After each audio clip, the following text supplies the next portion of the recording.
भगवान भूत भावन भूतेश्वर भगवान शिव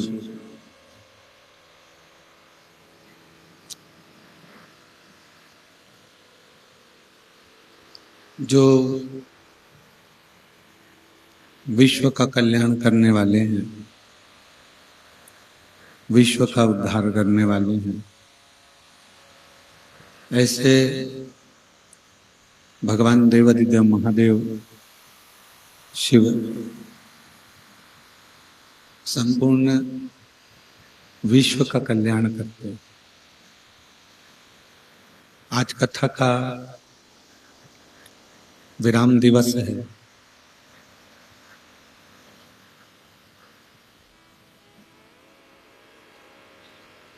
एक पिता जैसे अपनी बेटी को विदा करता है,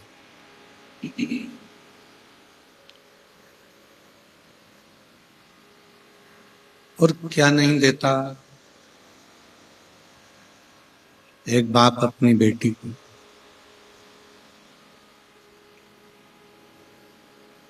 जिस पिता की सामर्थ्यता नहीं होती देने की, फिर भी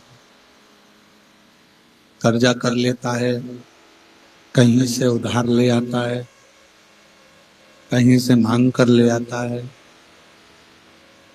और एक पिता ना जाने कितने कितनों के हाथ जोड़ता है और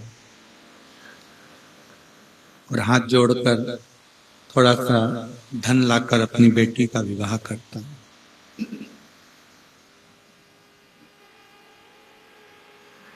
बेटी को पिता क्या नहीं देते हैं?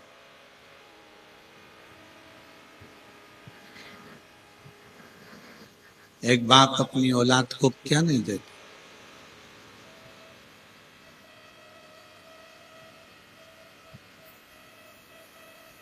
शिव महापुराण की कथा कहती है,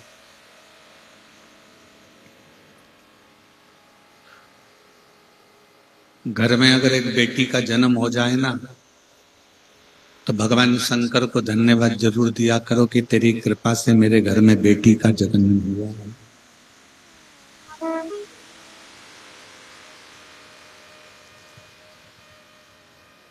क्योंकि बेटा एक बार माँ बाप को दुखी देख लेगा, पर बेटी अपने माँ बाप को कभी दुखी नहीं देख पाती।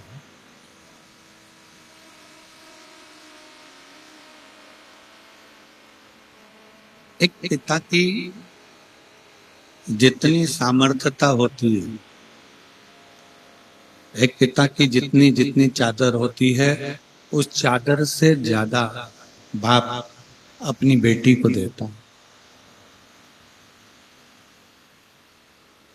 पर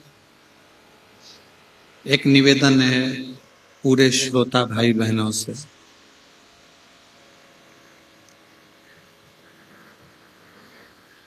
कि आप खुद के बल पर आगे बढ़ने का प्रयास करो। ससुराल से तुम्हें क्या मिला, दहेज में क्या मिला, उससे मतलब नहीं रखना, बल्कि ये मतलब रखना कि भगवान मुझे इस लायक बनाना कि मैं किसी के कन्यादान में कुछ दे सकूं और किसी के लिए कुछ कर सकूं।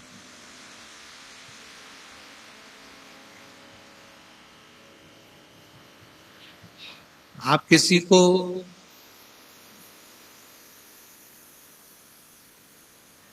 मेरे शंकर भगवान की एक पवित्र कथा कहती है, जब जिस समय पर मेरे भोलेनाथ जी ने अपनी लड़की का विवाह अशोक सुंदरी का विवाह किया,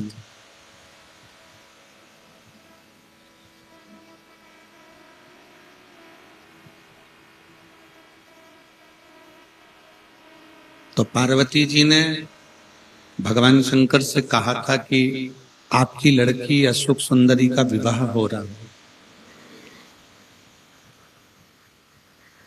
और आपकी बेटी अशोक सुंदरी का जो विवाह हो रहा है, इसको कन्यादान में आप क्या दोगे?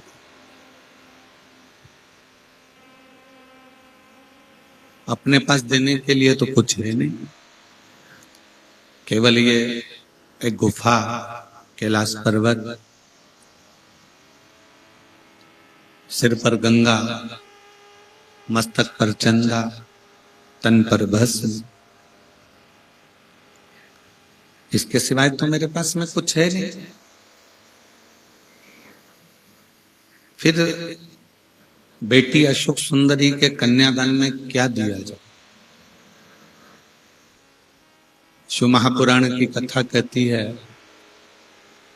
कि भगवान शंकर ने तुरंत माता पार्वती जी से कहा कि मेरी बेटी अशोक सुंदरी को कन्यादान में मैंने जो शिक्षा दी,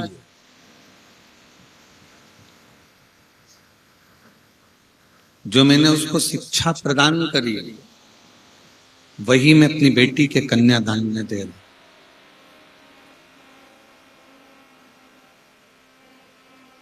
इस वन क्षेत्र में,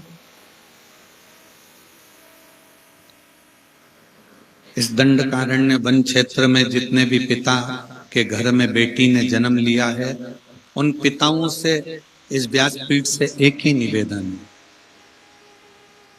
कि बेटा और बेटी में भेद मत करो। बेटी को इतना पढ़ाओ कि उसकी शिक्षा ही उसका कन्यादान।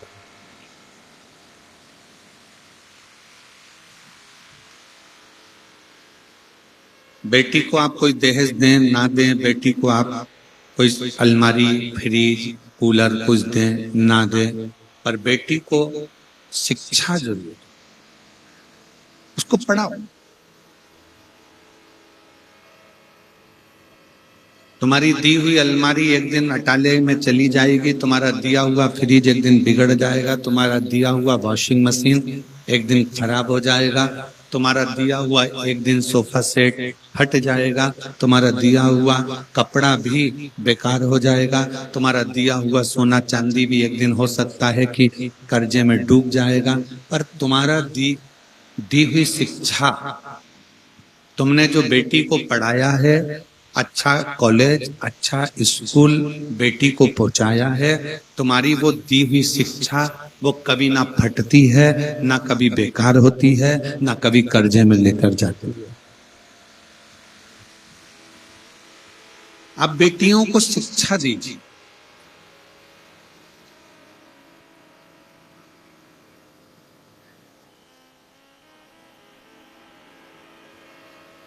और बेटियों को ऐसी शिक्षा दीजिए, बेटियों को ऐसा पढ़ाइए कि बेटियां भी आने वाले समय में जब कहीं पर उलझें तो कह सकती हैं कि मेरे पिता ने मुझे ये शिक्षा प्रदान करी, मुझे ये शिक्षा दी। भगवान भोलेनाथ, भगवान शिव कहते हैं मैं अपनी बेटी अशोक सुंदरी के विवाह में, कन्यादान में शिक्षा दी।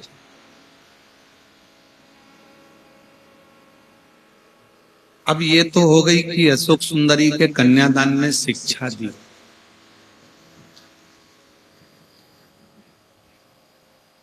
जिस समय पर गणेश जी का विवाह नहीं हो रहा था, कौन मनुष्य के शरीर पर हाथी का मुख लगा हुआ है, हाथी की सूंड लगी हुई है, बड़े बड़े कान है, बड़ी बड़ी सूंड है, बड़े बड़े नयन है, बड़ी बड़ी तोंद है, कौन बेटी भी आए?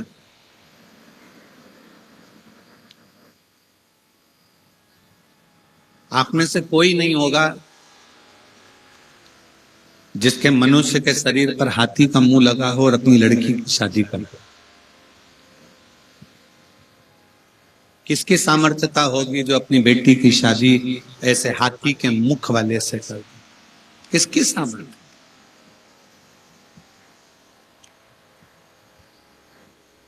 प्रजापति विश्वरूप जी की बेटी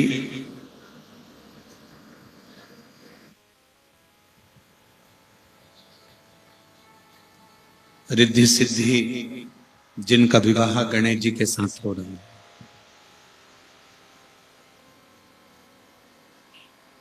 क्यों कर रही है? क्या लड़की को ऐसा लड़का पसंद आएगा? क्या लड़की को ऐसे लड़के के साथ में विवाह करना उत्तमता रहेगा? जिसका मुख हाथी का लगा हो, शरीर मनुष्य का हो, ऐसे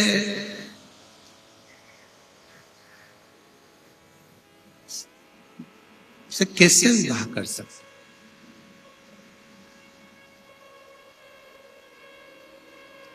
विश्वरूप जी ने जब विवाह का प्रस्ताव आया तो विवाह के प्रस्ताव पर विश्वरूप जी ने अपनी दोनों बेटियों से कह दिया कि ये लड़के का प्रस्ताव आया,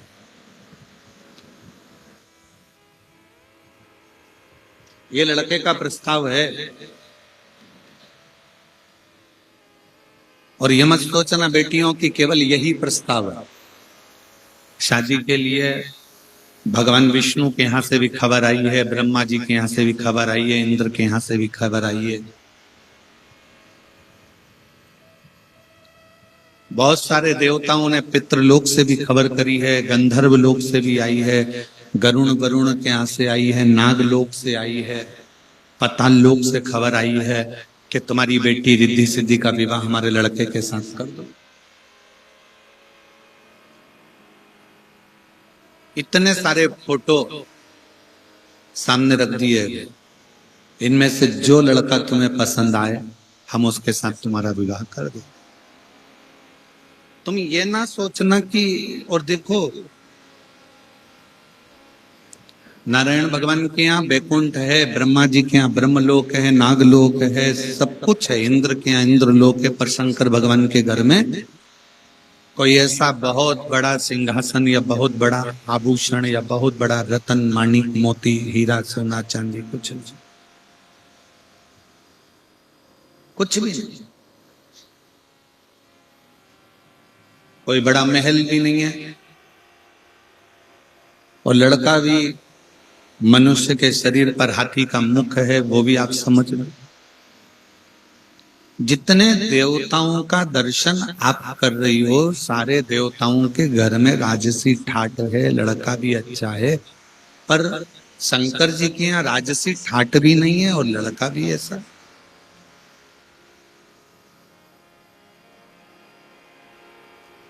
समझ लो,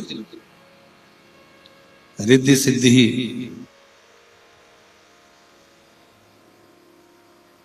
वन में चली गई, पिता विश्वरूप जी को प्रणाम कर वन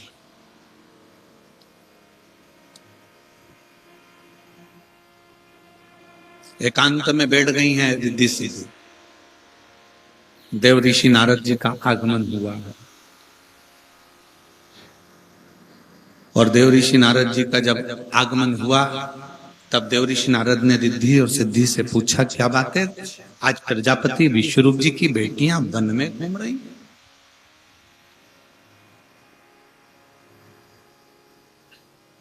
जिस पिता की बेटी कभी अपने घर से ना निकली हो, जिस पिता की बेटी अपने घर से कभी कहीं गई ना हो, उस पिता की बेटी आज वन में घूम रही, वन में। रिद्धि सिद्धि थोड़ी देर तक मौन रही, थोड़ी देर चुप, फिर कहा,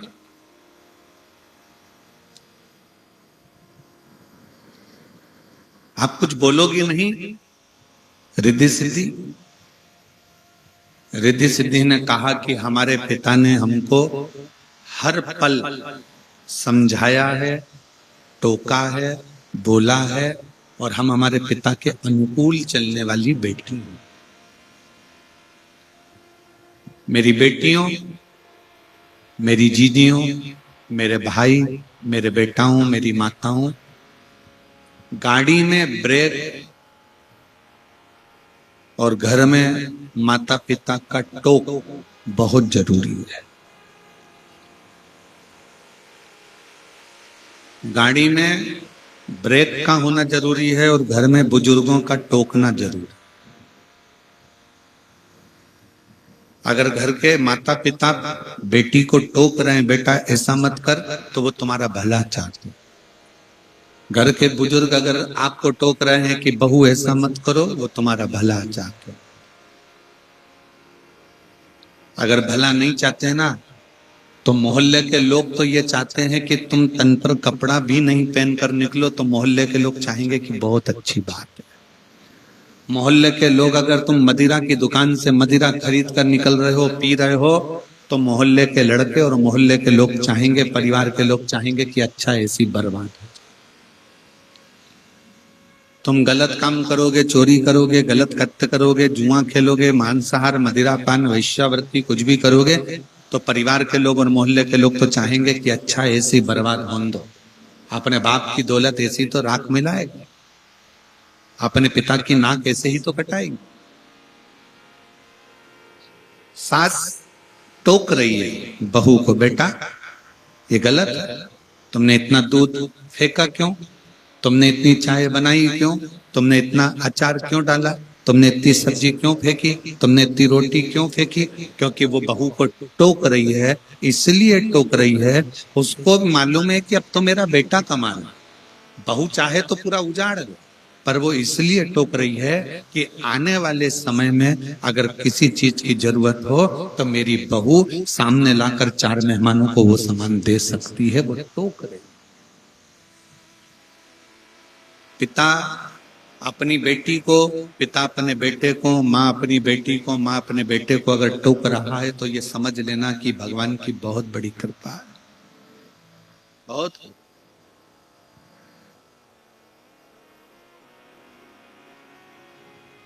अच्छा एक बात बताओ, गाड़ी में लाइट नहीं होगी, गाड़ी चलेगी कि नहीं चलेगी? जम के तो बोलो जरा, चलेगी ना। गाड़ी में गियर नहीं होंगे, गाड़ी चलेगी कि नहीं चलेगी? चलेगी।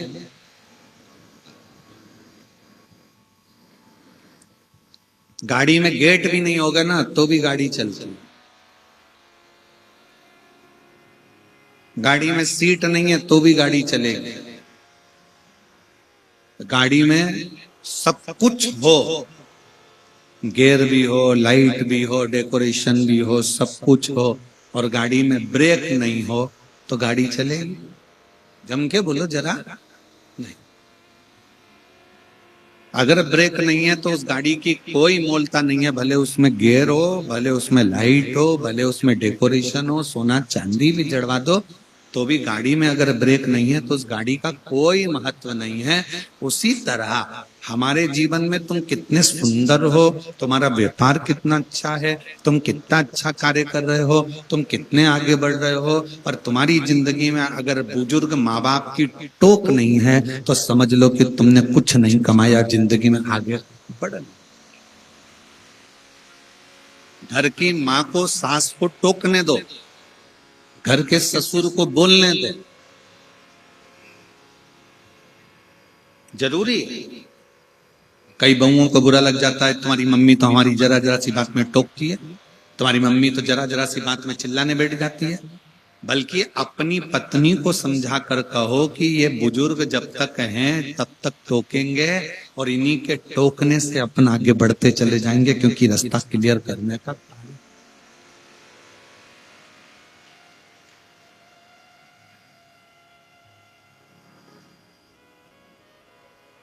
बहुत बड़ा मकान, बहुत बड़ा। एक अमेरिका का एक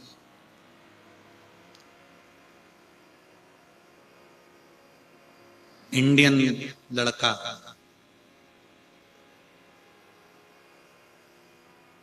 जिसका नाम नीलेश, अमेरिका में रह रहा था।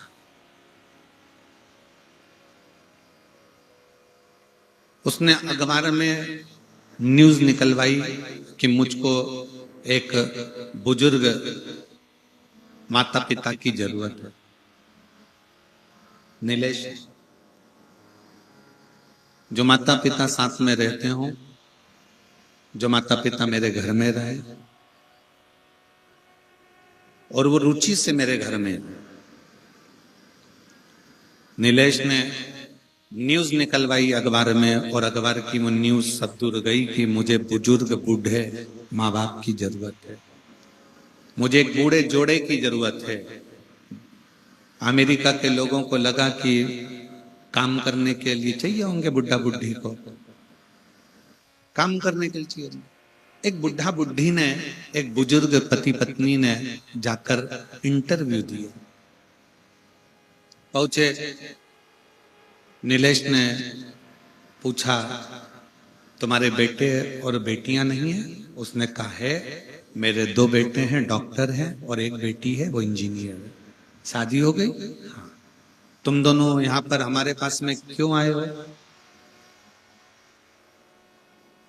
कहा आपने न्यूज में निकाला था कि एक बुजुर्ग माता पिता की जरूरत है तो हम दोनों। अच्छा,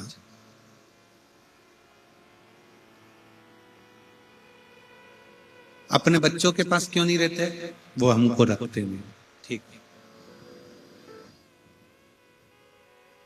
अब बुजुर्ग माता पिता से पूछा उस नीलेश ने कि तुम्हारी तनख्वाह क्या है? तो कहा आप बताओ क्या दोगे, कितनी डॉलर दोगे, क्या दोगे? उसने, नीलेश ने बताया। बुजुर्ग माँ बाप ने पूछा अब हमारा काम बता दो कि तुम्हारे बच्चों को संभालना है कि झाड़ू लगाना है कि पोछा लगाना है कि कोई काम करना है। तब नीलेश ने अपनी पत्नी के साथ बैठकर उन बुजुर्ग माँ बाप से कहा कि हमारे माता पिता को मरे हुए 3 महीना हो गया, हमें कोई टोकने वाला नहीं है, तुम दोनों हमें टोकते रहना, इसलिए तुम्हें यहाँ रखा।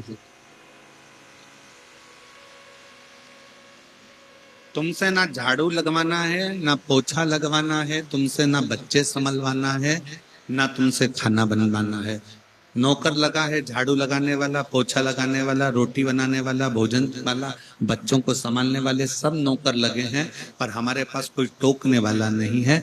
नीलेश ने कहा मैं पूरी तनख्वाह दूंगा, बस आप हमको आपकी बहू समझना, इसको भी टोकना और मुझे भी टोकना। मैं गलत करूं मुझे टोकना, तुम्हारी बहू गलत करे इसको टोकना। उस बुजुर्ग दंपत्ति ने पूछा कि टोकने से होगा क्या? तो वो नीलेश अपनी पत्नी के साथ कहता है कि मैं अपना गुजरात छोड़कर अमेरिका में सबसे बड़ी कंपनी का मालिक बनकर बैठा हूं, मेरे माँ बाप मुझे टोकते थे, ऐसा मत कर देना, वो मत कर देना, और मैं उससे सुधर कर अच्छी जगह पर जाकर बैठ गया और बहुत उच्च पद पर बैठ गया, बहुत उच्च। मेरी जीजियों, मेरी बेटियों, बेटाओं, मेरी माताओं, घर के थोड़े से झगड़े के चक्कर में आज भारत के पूरी अदालतों को खोजा जाए तो पूरी अदालतों में सबसे ज्यादा केस तलाक के चल रहे। पूरी अदालतों में भारत की संपूर्ण बड़ी से बड़ी अदालत को खोजा जाए, नीचे से ऊपर तक की सारी अदालतों में सबसे ज्यादा केस चल रहे हैं तो तलाक के। कारण टोकना। पर अगर तुम्हारे घर में तुम्हारे बुजुर्ग तुम्हें टोक रहे हैं, तुम्हारे घर के बड़े अगर तुम्हें टोक रहे हैं, तो समझ लेना एक दिन तुम उन्नति की सीढ़ी पर इतने चढ़ जाओगे कि तुम्हें पीछे पलट कर देखने की जरूरत नहीं। पड़ोसी कभी नहीं टोकेंगे तुमको, रिश्तेदार तुमको कभी नहीं टोकेंगे। तुम दारू पियो, नशा करो, रिश्तेदार कभी नहीं टोकेंगे। उनके लड़के तो और कहेंगे अच्छा पी ले ले ले और ले। जुआ खेलो कोई नहीं टोकेगा, गलत काम करो कोई नहीं टोकेगा। रिश्तेदार, नातेदार, मोहल्ले वाले, समाज वाले, परिवार वाले कोई नहीं टोकेंगे, कोई नहीं टोकेंगे। पर घर में आप जब गलत काम करके आओगे तो घर के बुजुर्ग, माँ बाप या घर की पत्नी या घर का पति या घर का बेटा, कोई ना कोई तुमको टोकता है, तुम ये ऐसा मत करो। क्यों? क्योंकि वो चाहते हैं कि आप अच्छे रहो। समाज के लोग, बड़े लोग, मोहल्ले के लोग, परिवार के लोग ये नहीं चाहते कि आप अच्छे रहो, वो तो ये चाहते हैं कि तुम दुनिया भर में पी के नल्ली में पड़े रहो, गटर में पड़े रहो, गंदगी में पड़े रहो, वो ये चाहते हैं। पर घर का, परिवार का व्यक्ति, एक बुजुर्ग माँ बाप और घर की पत्नी, पति, घर के बच्चे चाहते हैं आप नाली में, गटर में नहीं, अगर पढ़ना ही है तो किसी सत्संग में जाकर पढ़े रहो, उससे बिल्कुल सुख नहीं।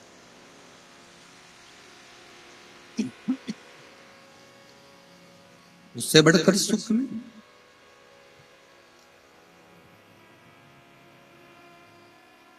किस किस के घर में माँ बाप हैं? हाथ उठाओ जरा। मैं आपको प्रणाम करता हूं। जो आपके घर में माता पिता हैं और टोकने वाला कोई ना कोई है, इसलिए आपको नमन कर। आपके घर में टोकने वाला कोई ना कोई है, इसलिए मैं आपको प्रणाम नमन। रिद्धि सिद्धि देवऋषि नारद कह रहे हैं कि तुम्हारे विवाह का प्रस्ताव आया है सब दूर से। भगवान विष्णु के यहां से भी आया, तो ब्रह्मा जी के यहां से भी आया, तो इंद्र के यहां से भी आया, तो पितृलोक से भी आया, गरुण वरुण के यहां से भी आया, तो नागलोक से भी आया।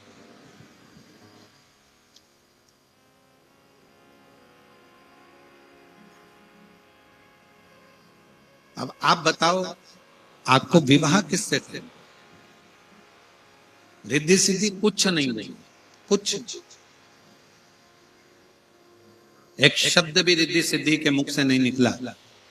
बस रिद्धि सिद्धि ने इतना जरूर कहा कि हमारे पिता ने हमें जो सिखाया है, हम कभी गलत जगह पर नहीं जाएंगे, जहां मेरे माँ बाप कहेंगे विवाह हम वहां करेंगे। मेरी बेटियों,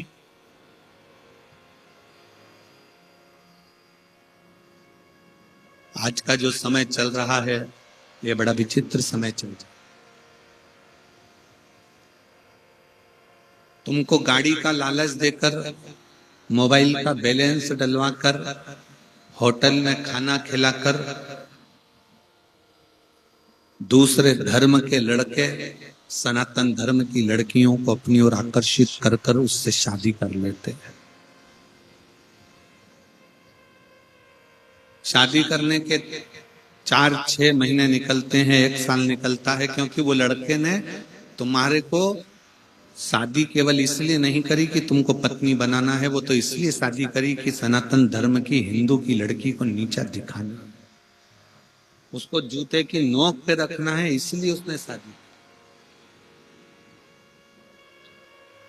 आपका हिंदू तत्व को समाप्त करने के लिए, सनातन तत्व को समाप्त करने के लिए उसने शादी करी। 1 साल बाद वो तुमसे झगड़ा कर कर कहीं ले जाकर तुम्हारे 40-35 टुकड़े कर कर अटैची में भर कर कहीं फेंक कर आए या फ्रिज में पटक आए, उससे अच्छी है तुम्हारी समझदारी। अपनी समाज में, अपने सनातन धर्म में, अपने हिंदू धर्म में शादी करो, दूसरे धर्म की ओर झांक कर भी मत। दूसरे धर्म की ओर झांक कर भी नहीं देखना, उसकी बॉडी को, उसकी गाड़ी को, उसके बंगले को, उसकी दौलत को, उसकी जायदाद को उसके पास रहना।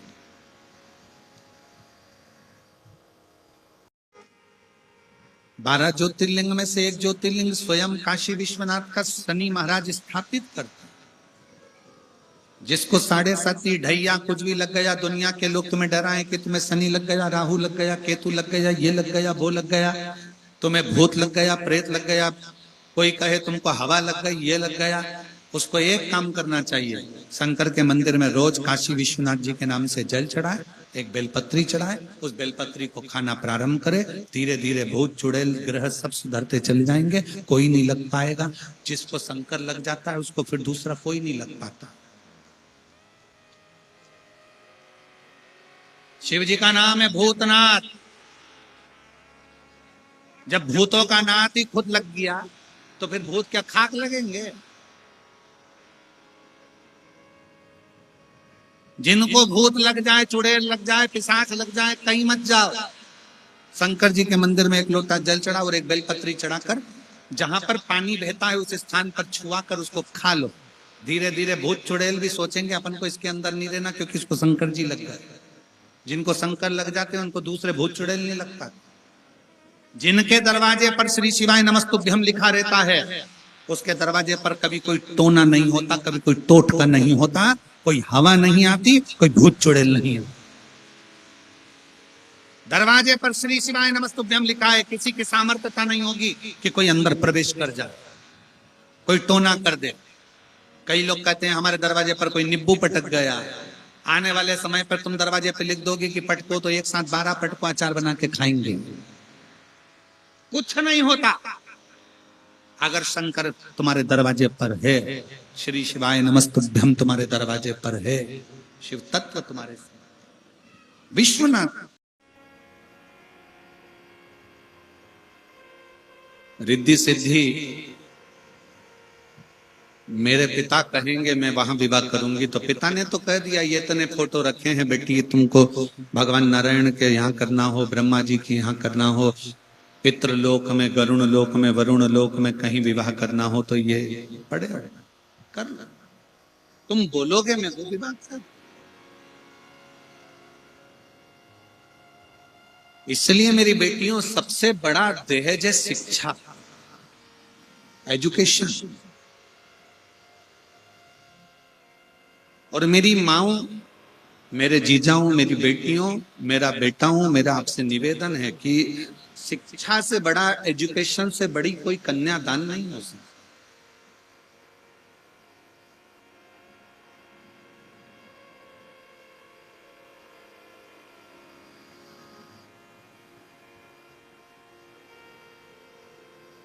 शिक्षा शिक्षा है। और कभी यह न सोचना कि शिक्षा केवल बहुत महंगे स्कूल में पढ़ोगे तो शिक्षा अच्छी रहेगी, या बहुत महंगे कॉलेज में पढ़ोगे तो शिक्षा रहेगी। अगर बहुत महंगे कॉलेज में और स्कूल में नहीं जा सकते तो अपने जो शासकीय स्कूल हैं, सरकारी स्कूल हैं, उसमें भी पढ़ो। हमारे माता पिता के पास में इतना धन नहीं था कि हमको कोई प्राइवेट स्कूल में या अच्छे स्कूल में पढ़ा सकते थे। हमारा पूरा बचपन, हमारी पूरी पढ़ाई सरकारी स्कूलों में। सरकारी स्कूल के कपड़े पहनकर, सरकारी स्कूल की किताबों से जो मिल जाता था उससे पढ़कर, दोस्तों के यहाँ अगर जाते भी थे तो उनकी क्वेश्चन बुक लेकर, उनके 20 क्वेश्चन लेकर उसमें से पढ़कर फिर अपना एग्जाम दे दो।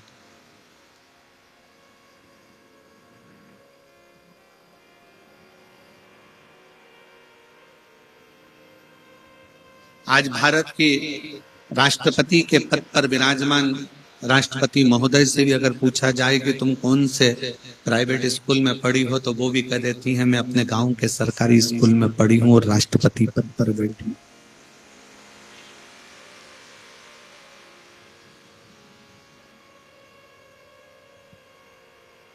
जरूरी नहीं कि बहुत पैसा होगा तो एजुकेशन मूल होगी, शिक्षा मूल होगी। 4 इंजीनियर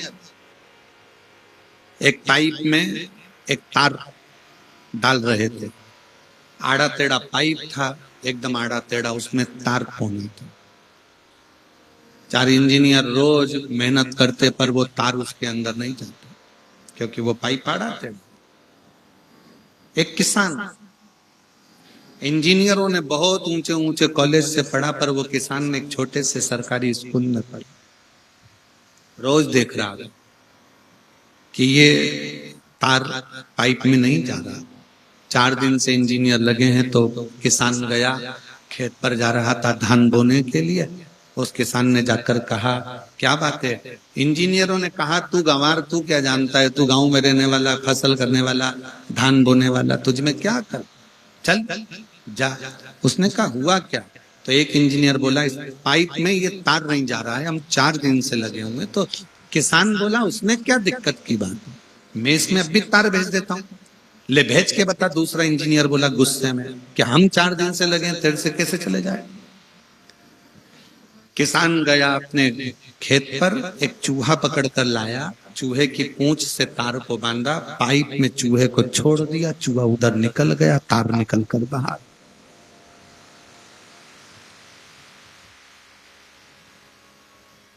जरूरी नहीं कि एजुकेशन बड़े कॉलेज में करी जाए, बड़े स्कूल में करी जाए तो तुम विद्वान होगे। धान बोने वाला वो किसान भी एक चूहे से तार को पार करने की सामर्थ्यता रखता है, भले वो सरकारी स्कूल में पढ़े।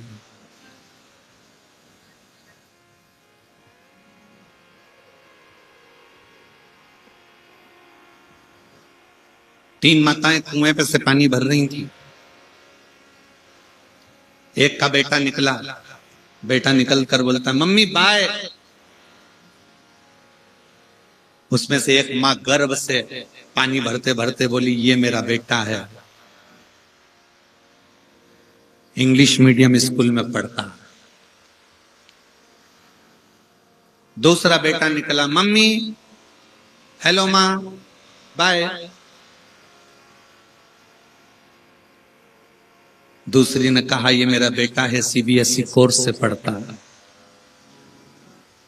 तीसरी का बेटा आया, माँ ने बाल्टी भर कर रखी थी, उसने अपना बैग अपनी मम्मी को दिया, प्रणाम किया, दोनों बाल्टियां उठाया, लेकर घर जाने लगा।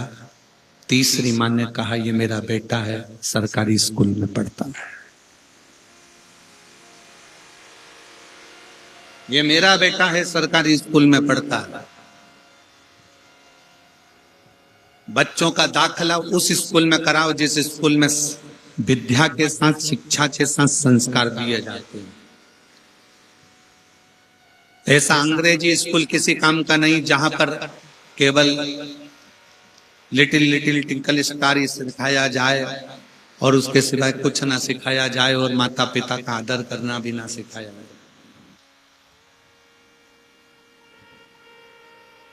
बेटों को लायक बनाओ,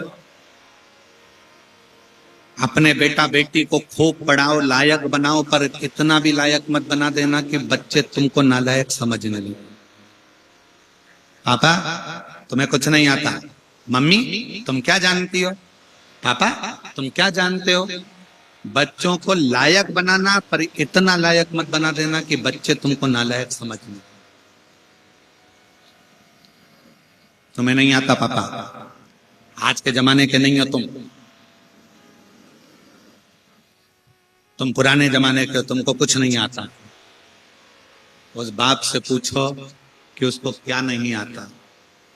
तुम्हें बड़ा उसने किया है, तुम्हें पाल पोस कर काबिल उसने बनाया है। दिन भर ड्यूटी पर लगा रहता था, रात की भी ड्यूटी करता था कि मेरे बच्चे अच्छे पढ़ जाएं और मेरी बेटियां खूब अच्छी पढ़ाई कर लें, मेरा घर अच्छा चल जाए।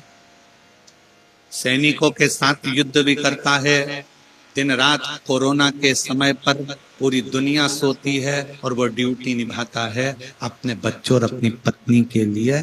जरा विचार करिएगा, उसके बाद भी दिन रात मेहनत करने के बाद भी बच्चे कह दे पापा तुम्हें अकल नहीं है, तुम नहीं जानते, मम्मी तुम चुप रहो, चुप बैठो,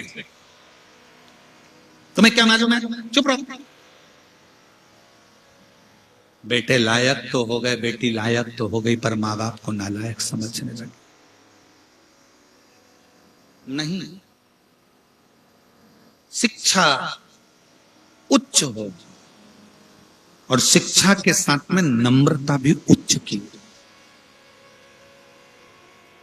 जितना बड़ा तुम्हारा औहदा हो ना, तुम बहुत बड़े ओहदे पर, कलेक्टर के ओहदे पर बैठ जाओ, एसपी के ओहदे पर बैठ जाओ, डीआईजी आईजी के ओहदे पर बैठ जाओ, मिनिस्टर मंत्री संतरी कलंतरी के ओहदे पर बैठ जाओ, उतनी उतनी तुम में नम्रता आती जाना चाहिए, अकड़ नहीं। क्योंकि ये कड़ले कड़ले दांत तो एक दिन टूट के गिर जाते हैं, पर कोमल कोमल जीवान तो मरते दम तक सांस निभा जाती है। नम्रता रहा, अवधान तुम्हारी उच्च पद, उच्च प्रतिष्ठा, ये तुमको जो मिली है तुम्हारी मेहनत से मिली है। मेहनत के साथ में ना जाने कितनों की दुआ तुमको लगी होगी तो मिली है। उसको ये ना सोचे कि ये केवल मैंने कमाया, ये मैं लेकर।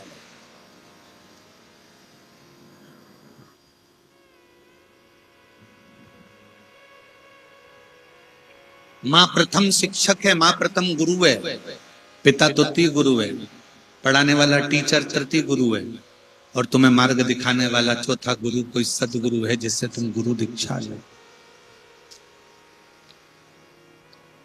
आज के जमाने में सबसे ज्यादा अगर सम्मान पा रहे हैं तो चौथे नंबर के गुरु पाते हैं, जो तुमको केवल थोड़ा बहुत ज्ञान देते हैं, थोड़ा गुरु मंत्र दे देते हैं। बड़े बड़े सिंहासन पे, चांदी के सोने के सिंहासन पर बैठ जाएंगे, वो ज्ञान देंगे, और उनके अंदर क्या भरा पड़ा है, अंदर कितना मेल भरा पड़ा है, ये किसी को नहीं मिलेगा। आपने अपने माँ को छोड़ दिया, उसके चक्कर में अपने पिता का सम्मान करना बंद कर दिया, उसके चक्कर में अपने शिक्षक का सम्मान करना बंद कर दिया, उसके चक्कर में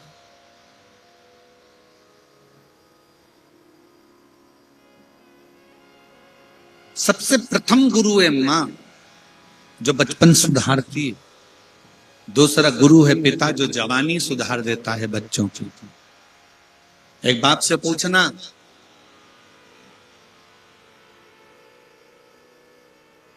हमें एक पिता की एक बात स्मरण में आ गई। हम महाराष्ट्र में कथा करने के लिए गए थे और वहां एक पिता की इच्छा देखिएगा, मैं उसका नाम नहीं लेना चाहूंगा। 6 महीने रिटायरमेंट के बचे थे उस पिता के। 6 महीने। वो प्रणाम करने के लिए आया। हमने कहा, काका कैसे हो? चंद्र, मैं बढ़िया। ड्यूटी करते करते कितने साल हो गए? बस 6 महीने बाद रिटायरमेंट है गुरुजी। हमने कहा कोई इच्छा? तो कहा एक इच्छा है कि मैं ड्यूटी करते करते ही मेरे प्राण छूट जाए। मैंने पूछा क्यों? कहा कम से कम आज के जमाने में मेरे बेटे को अनुकंपा नियुक्ति तो मिल जाए। एक पिता मरते दम तक भी अपनी औलाद के लिए सोचता है। और आज का बेटा चंद्रमुखी के चक्कर में माँ बाप को दुखी कर देता।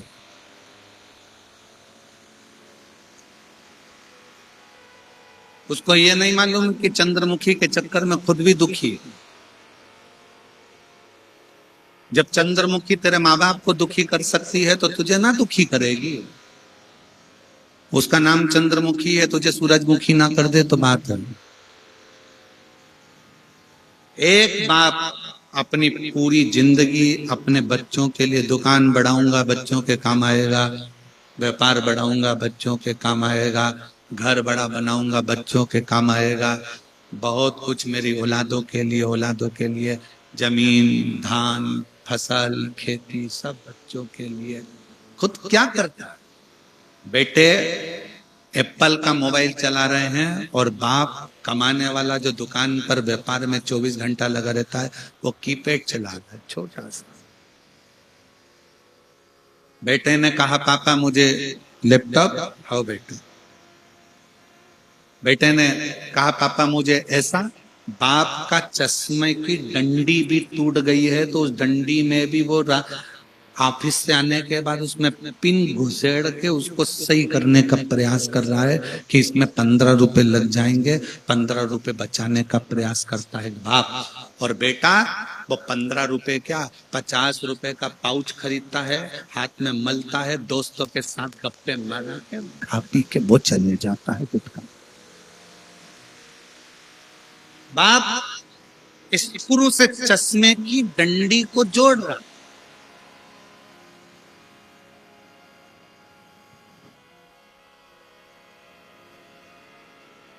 मेरी बेटियों, बेटाओं, मेरी माताओं, मेरी जीजियों, मेरे जीजाओं, बच्चों को एजुकेशन दो, खूब अच्छी दो, खूब अच्छा पढ़ाओ, पर साथ में उसको संस्कारित भी दो। बहुत बड़ी पूंजी है संस्कार, बहुत बड़ी पूंजी।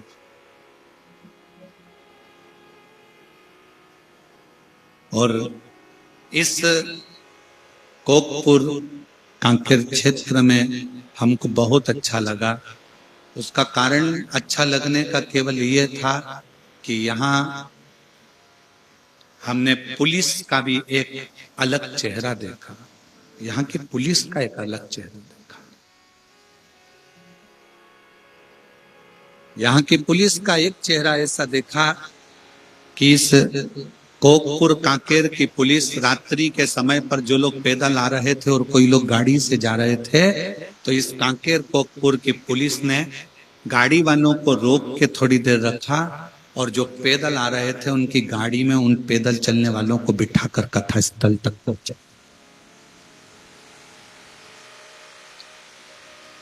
मैं कांकेर कोकपुर की पुलिस को सलूट देता हूं, सलाम करता हूं।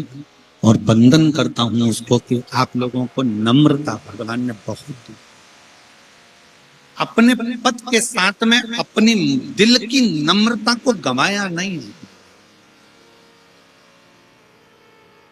और दूसरी जगह का होता तो सोचते कि इतनी भीड़ है, लाखों की जनता है, पंडाल भरे पड़े हैं, टेंट भरे पड़े हुए हैं, रात भर लोग आ रहे हैं, लोग घबरा कर कह देते चलो जाने दो, जो होगा देखा जाएगा, अच्छा है जंगल में जाए तो अच्छी बात है। पर नहीं, यहाँ की पुलिस ने, यहाँ के लोगों ने गाड़ी को रुकवा कर जो पैदल आ रहे थे उनसे कहा इनको बिठाओ।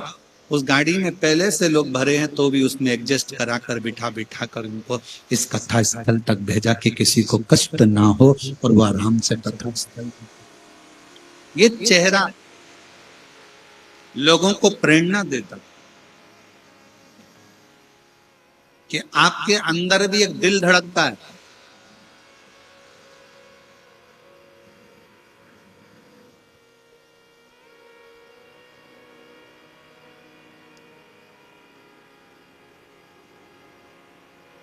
आपके अंदर भी एक कोमल भाव है और वो हृदय से होना चाहिए। नौकरी करो, सर्विस करो, खूब अच्छी पढ़ाई कर कर तुम उच्च पद पर पहुंचो, पर उसमें थोड़ी सी नम्रता तुम्हारे जीवन को एक आनंदित कर सकती है।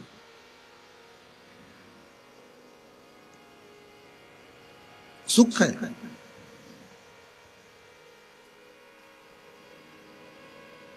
मैं जैन साहब कहना चाहूंगा इस पोकपुर के लोगों के लिए कि इतनी शीतलता है इस कांकेर पोकपुर के लोगों में, इतनी नम्रता है कि कांकेर पोकपुर का दूसरी जगह कथा होती है ना तो इतनी चिल्ला चोट होती है, इतनी चिल्ला चोट होती है, पर पोकपुर और कांकेर के इस क्षेत्र में, इस बस्तर क्षेत्र में सुनने वाले भी साइलेंट होकर कथा का लाभ। नम्रता, सहजता आपका सबसे बड़ा गुण है। सहज और वो होना चाहिए। रिद्धि सिद्धि कहती है कि हमारे पिता हमको जहां विवाह करना चाहेंगे हम वहां विवाह करेंगे, जहां पिता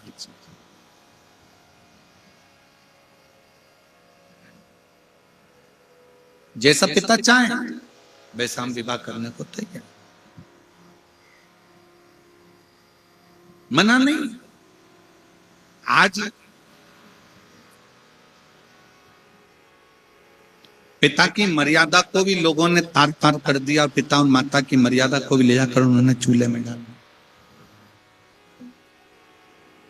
आज की बेटियां, आज के बेटे रील बनाने के चक्कर में अपना खुद का रोल बिगाड़ चुके हैं।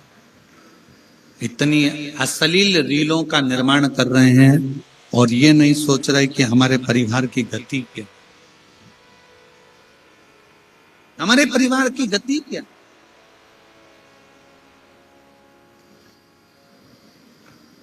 मेरी बेटियों, मेरे बेटाओं, मेरी तुम्हारे पास में बहुत अच्छे मोबाइल हैं, तुम्हारे पास में बहुत अच्छी तुम्हारी सोशल मीडिया है, तुम्हारे पास में लाखों लोग तुमसे इंस्टाग्राम पर, व्हाट्सएप पर, फेसबुक पर जुड़े हुए हैं।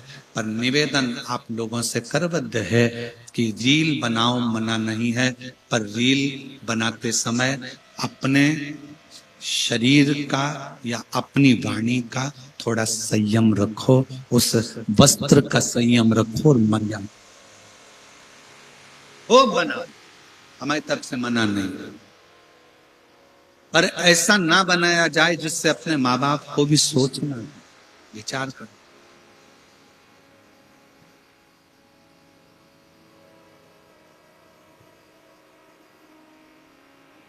बहुत सावधानी रखिए। एक छोटा सा मैसेज आता है मोबाइल पर, आपसे ओटीपी पूछी जाती है, पूछते से ही फिर पूछा जाएगा आप यहां हो। आजकल सोशल मीडिया के माध्यम से कई लोग नकली पुलिस बनकर तुमको डराने का प्रयास करते हैं।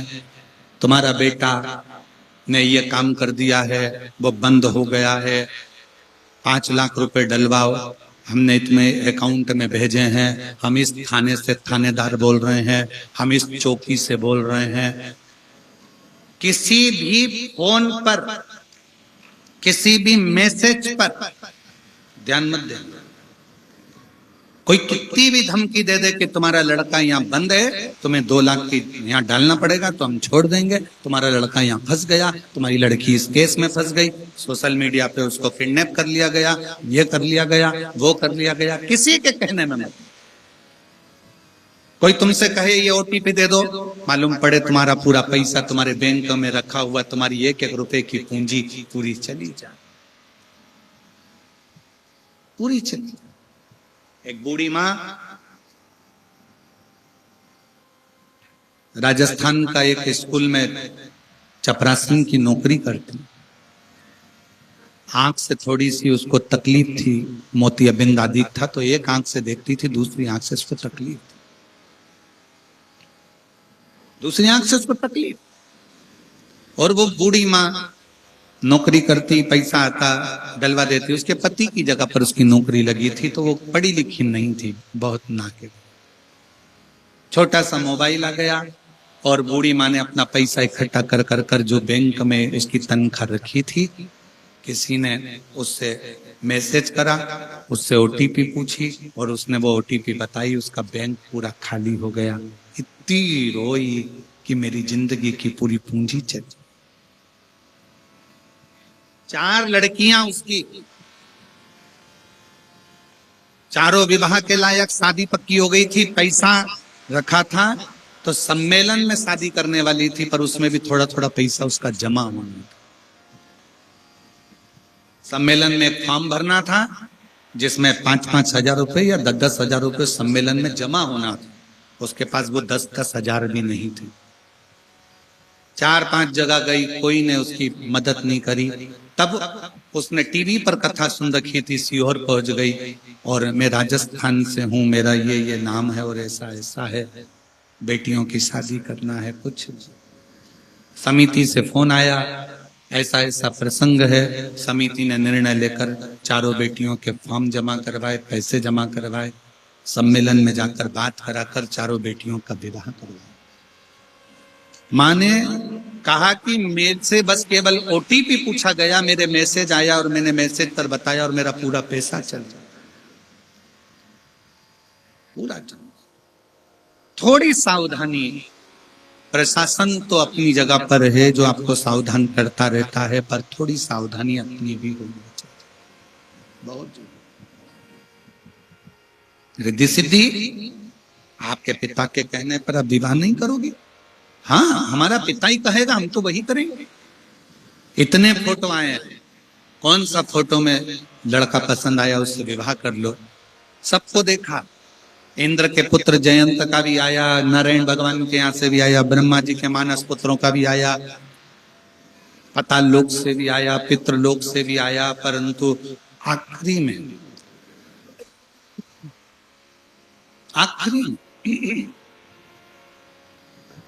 रिद्धि सिद्धि वन में विचरण करती करती करती करती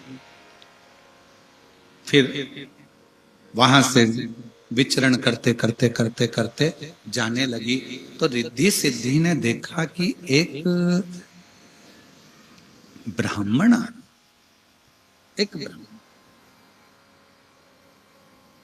और उसके साथ में उसका एक मित्र भी है। दोनों गुरुकुल से पढ़कर आ। एक ब्राह्मण मित्र से कह रहा है कि देखो, आज अपन घर से निकले और मिट्ठू दिखा, तोता दिखा। हाँ, गुरुजी ने कहा था जब तोता दिखे सुबह से तो समझ लेना कि आज मीठा खाने को मिलेगा। तोता दिखे तो समझ लेना मीठा खाने को मिलेगा। दूसरा मित्र बोला, नहीं, मीठा खाने को तो मिलेगा पर मीठा भी कड़वा हो, मीठा भी कड़वा होगा। रिद्धि सिद्धि उन दोनों ब्राह्मण पुत्रों के पीछे पीछे चली। ब्राह्मण पुत्र एक जगह पर भोजन करने गए, भोजन कर कर निकले तो दोनों बात कर रहे थे।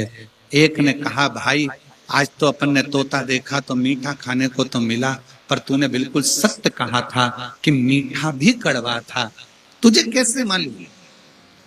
एक ने कहा, मुझे तो मेरे गुरु ने बताया था कि तोता सुबह से दिखे तो समझ लो, मिट्ठू सुबह से दिखे तो समझ लो मीठा खाने को मिलेगा। तूने कैसे कह दिया कि मीठा तो मिलेगा पर कड़वा मिलेगा, तूने कैसे कह दिया? उसने कहा कि वो तोता नीम के पेड़ पर बैठा था, इसलिए मुझे समझ में आ गया कि खीर तो मिलेगी पर कड़वी मिलेगी। मीठा तो मिलेगा पर कड़वा मिलेगा। दूसरे मित्र ने अपने मित्र के हाथ जोड़ लिए कि मेरे गुरु ने तो मुझे शिक्षा दी थी कि तोता दिखे तो मीठा मिलेगा, पर तेरे भीतर की जो बुद्धि है उस बुद्धि ने यह सिद्ध कर दिया कि तोता नीम के पेड़ पर बैठा है, मतलब मीठा तो मिलेगा पर मीठा भी कड़वा मिलेगा। नीम का पेड़ पर तोता बैठा। तब रिद्धि सिद्धि ने विचार कर लिया कि अब पक्का निर्णय है कि लड़का चाहे कितना भी सुंदर हो उससे मतलब नहीं, लड़के के पास कितने भी पेट्रोल पंप हो उससे मतलब नहीं, लड़के के कितने भी बंगले हो उससे मतलब नहीं, लड़का बुद्धि से विद्वान होना चाहिए। गणेश जी को क्या कहा जाता है? किसके देव हैं वो? जम के बोलो, बुद्धि के देव। अब रिद्धि सिद्धि ने विचार कर लिया कि मुझे अब शादी करना है तो बुद्धि के देव से।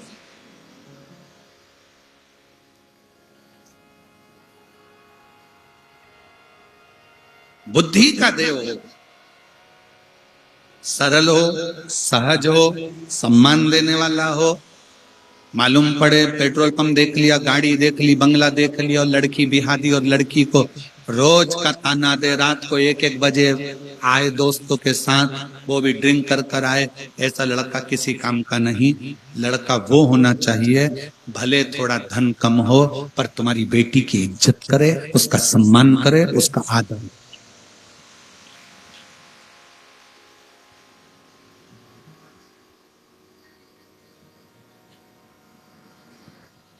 भोजन पति रसोई घर में करे, एकांत में बैठकर भोजन करे, पर पत्नी का सम्मान सबके सामने करे। पर उल्टा हो गया, पत्नी का अपमान सबके सामने करता है, अकल नहीं है इसमें, बेवकूफ है, धत्कार के भगाता है 4 लोगों के सामने। 4 लोगों के सामने उसकी इज्जत खराब करोगे तो 4 लोग उसकी इज्जत करेंगे, उसका सम्मान करेंगे। अकल नहीं है, चल ढोरे, पढ़ी लिखी नहीं है, चल। जब विवाह करा था तब क्या देखा था? मोटरसाइकिल, चेन और अंगूठी, हाथ का ब्रेसलेट, या उसके बाप की जमीन। तब क्या देखा? भोजन एकांत में बैठकर पति करे, पर पत्नी का सम्मान सबके सामने होना चाहिए, उसका अपमान सबके सामने नहीं, 4 लोगों में नहीं, चिल्लाकर नहीं, अपशब्द कहकर नहीं। पर पति अपनी शूरवीरता 4 लोगों में अपनी पत्नी पर दिखाता है कि मैं शूरवीर हूं, देखा मेरी कितनी धाक है। अगर तू इतना बड़ा शूरवीर है तो नक्सल एरिया में चले जा। जब इतनी शूरवीरता है तेरे को और तू अपनी पत्नी पर इतनी शूरवीरता दिखा रहा है, तो शूरवीरता दिखा, बॉर्डर जा, मां शूरवीरता दिखा। एक पत्नी जो अपने बाप का घर छोड़कर तेरे लिए आई है, जो तेरे बच्चों को दिन भर संभालती है, रोटी बनाकर तेरे बच्चों को, तेरे घर के लोगों को खिलाती है, और तू शूरवीरता भी उस पर दिखा रहा है, 4 लोगों में अपशब्द भी उससे कर। सम्मान करिए, आदर करिए, सत्कार करिए।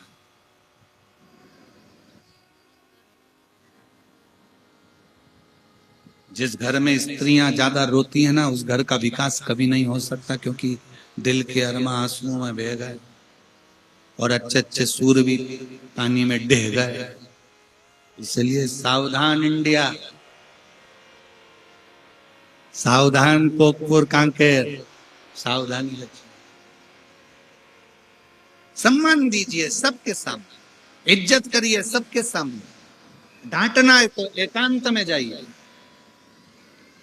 अरे रामचरितमानस से सीखो। कैकेयी जी को गुस्सा आया तो सबके सामने चिल्ला के बोली क्या? अरे बोलो तो जम के। कैकेयी जी को गुस्सा आया तो कहां गई थी? अरे अच्छे से बोलो जम के, कोप भवन में।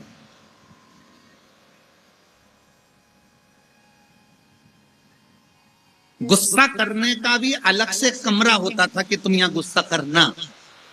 पर आज के जमाने में तो मकान इतना बड़ा बनता है कि लोग उसमें कहीं पे भी गुस्सा कर ले। सास इधर गुस्सा करके बैठी, बहू उधर बैठी, पोता ऊपर बैठा, पोती कॉलेज बैठी, पूरा घर ऐसा लगता है कि ये घर नहीं, ये कोप भवन है। सबकी डीपी उड़ी पड़ी हुई है, सबके बल्ब फ्यूज, सब चेक कर रहे हैं। जब जब बल्ब लगाते हैं तो बल्ब एकदम, ट्यूबलाइट एकदम। उसी तरह घर में जब सब इकट्ठे होते हैं, थोड़ी थोड़ी देर में पति चिल्ला कर बोलता, फिर बेटी चिल्लाएगी, फिर बेटा चिल्लाएगा, फिर सब फ्यूज बल्ब।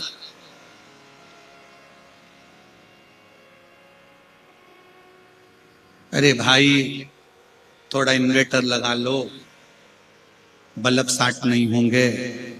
बैटरी को चार्ज रखो, थोड़ा बहुत शिव महापुराण में जाकर बैटरी को चार्ज कर लिया करो, कथा सुन लिया करो। फ्यूज नहीं, फ्यूज नहीं। सावधान, बहुत जल्द रिद्धि सिद्धि अब कर रही है कि मैं विवाह करूंगी तो बुद्धि के देव के साथ करूंगी। बुद्धि का देव कौन? जम के बोलो जरा, गणेश। अब इनके यहां बंगला नहीं है, सोने का सिंहासन नहीं है, धन वैभव नहीं है, पर बुद्धि है। बुद्धि है और बहुत जरूरी है। तुम्हारे पास में करोड़ों का धन हो और बुद्धि नहीं हो, कितनी सुंदर बात शास्त्र कहता है कि पूत सपूत तो की धन संचय और पूत कपूत तो की धन संचय। बेटा सपूत है तो पैसा जोड़ने की जरूरत नहीं है, वो खुद मेहनत से जोड़ लेगा। और बेटा कपूत है तो कितना भी जोड़ कर चले जाओ, वो सब राख मिला देगा। इसलिए बुद्धि है तो प्रॉपर्टी भी संभालेगा, घर भी संभालेगा, परिवार भी संभालेगा, सत्ता भी संभालेगा, वैभव भी संभालेगा, सब कुछ संभाल। पर यदि बुद्धि ही नहीं है तो फिर क्या समझ। गणेश जी को जब भी गणेश चतुर्थी पर आप अपने घर में लेकर आते हो, शादी में गणेश जी की पूजन करते हो, घर में शुभ कार्य होता है, सत्यनारायण जी की कथा होती है तो गणेश जी की पूजन करते हो, मंगल कार्य हो तो घर में गणेश जी की पूजन करते हो। क्यों करते हो? कि गणेश जी महाराज हमारे घर में तुम्हारी पूजन हो रही है, तुम बुद्धि देना सबको कि सब शांति से रहें। गणेश जी महाराज बुद्धि देना कि सब कार्य अच्छे से हो। गणेश जी महाराज बुद्धि देना सब कार्य सफलता की ओर हो। ऐसी कृपा कर, ऐसी करुणा कर।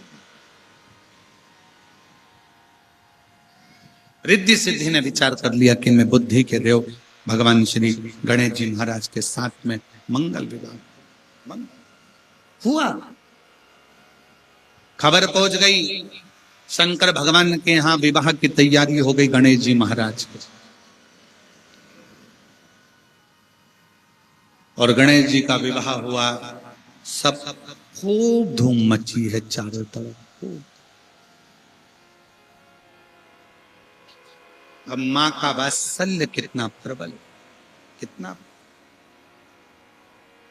पार्वती जी गणेश जी को सुंदर सेहरा बांधती हैं और गणेश जी महाराज की नजर उतर।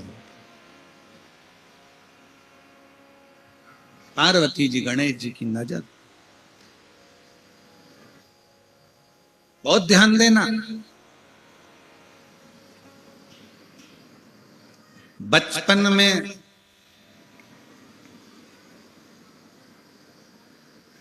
बच्चे को नजर से बचाने के लिए माँ कितना कितना प्रयास करती है।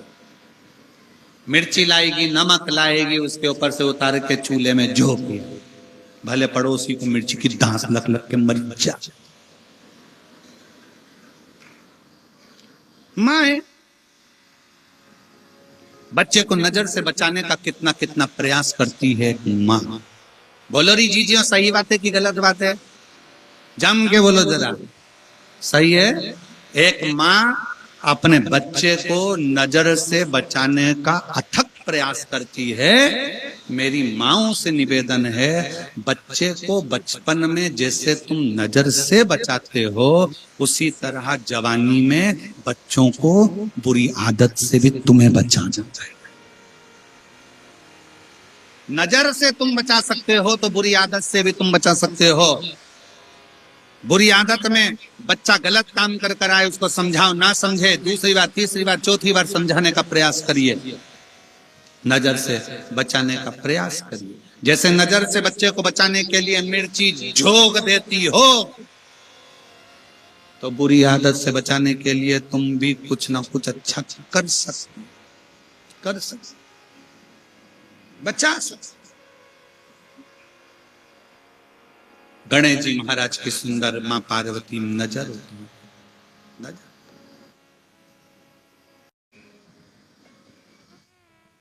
भगवान देवदेव महादेव, भगवान शिव, गोवर्धन, त्रिकालदर्शी, कैलाशी, विनाशी, शिव तत्व कह रहा। पार्वती जी भगवान श्री गणेश जी महाराज की नजर उतर। बचपन में जैसे बच्चों को नजर से बचाते हो, जवानी में बच्चों को बुरी आदत से बचाते।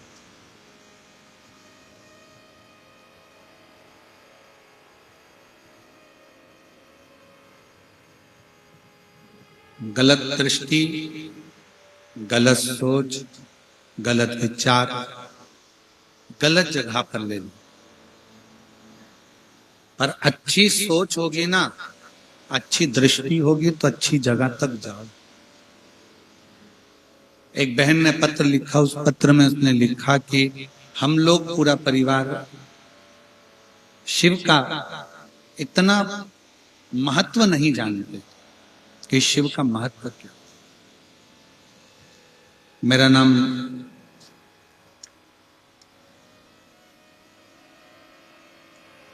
क्या लिखा है, खीभान सिंह,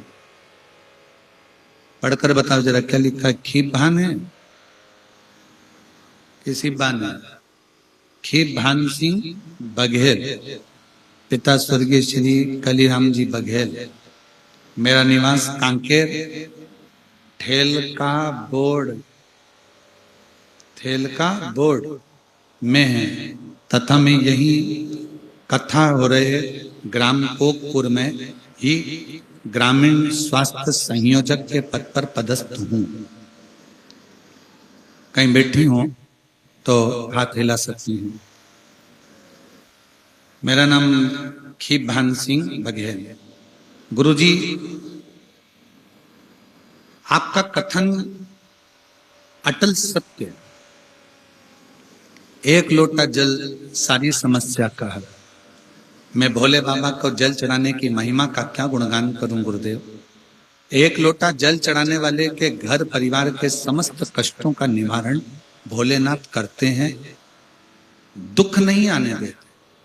गुरुजी, शिव कृपा किसको कहते, भगवान शंकर की कृपा किसको कहते। गुरुजी, मैं बाबा को धन्यवाद देने के लिए आई हूं।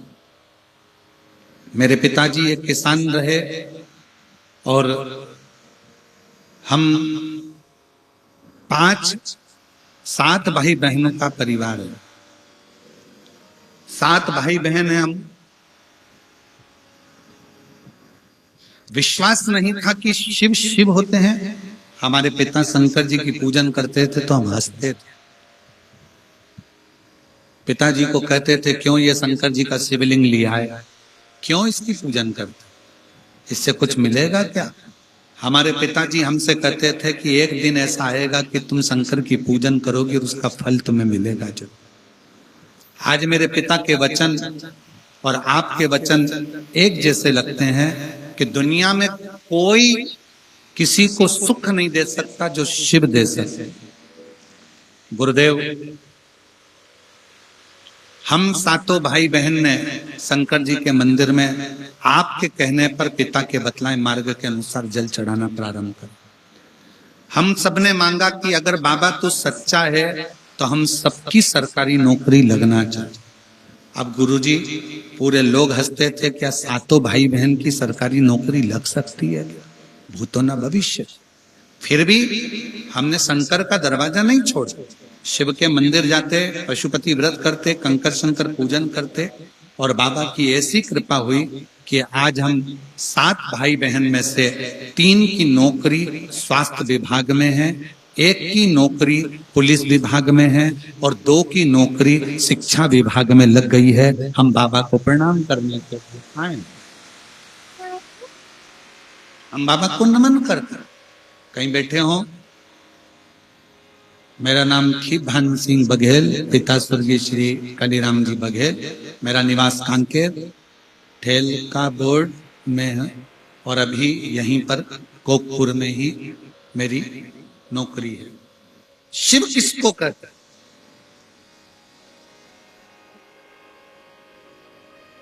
उस बहन ने उस भाई ने लिखा कि देवता देते हैं पल्ला झाड़कर और महादेव देते हैं छप्पर हाड़। आप अगर दिल से हृदय से शंकर जी की भक्ति कर रहे हो, अपनी पूरी मेहनत कर रहे हो, पूरा परिश्रम कर रहे हो, पूरी पढ़ाई कर रहे हो और दिल से लगन से तुम अगर कर्म कर रहे हो तो तुम्हें कोई हरा नहीं सकता।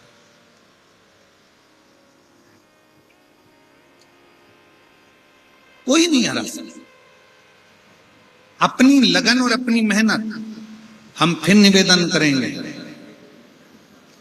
अपने 300, 400, 500 किलोमीटर के एरिया में कभी शिव महापुराण की कथा हो, कुबेरेश्वर बाबा सीहोर से कहीं इस शिव पोथी को लेकर आ जाए तो प्रयास करना कि पंडाल में 1 दिन, 2 दिन, 5 दिन, 7 दिन जरूर सुनना। उसका फल बाबा देता जरूर देता। कभी बाबा आपको इस लायक बनाए कि जैसे देव कुमार जी जैन कथा करा रहे हैं, ऐसे कभी योग बने और अपने सब आनंद के साथ बाबा से प्रार्थना करना कि एक दिन मुझे भी इस लायक बनाना कि मैं भी शिव पुराण की कथा अपने क्षेत्र में कर। कई लोग ऐसे भी होते हैं कि इतना अरेंजमेंट नहीं कर पाते हैं, इतनी व्यवस्थाएं नहीं कर पाते हैं, सोचते हैं कि हम सम्मिलित होकर करें। हमारा निवेदन है, प्रयाग में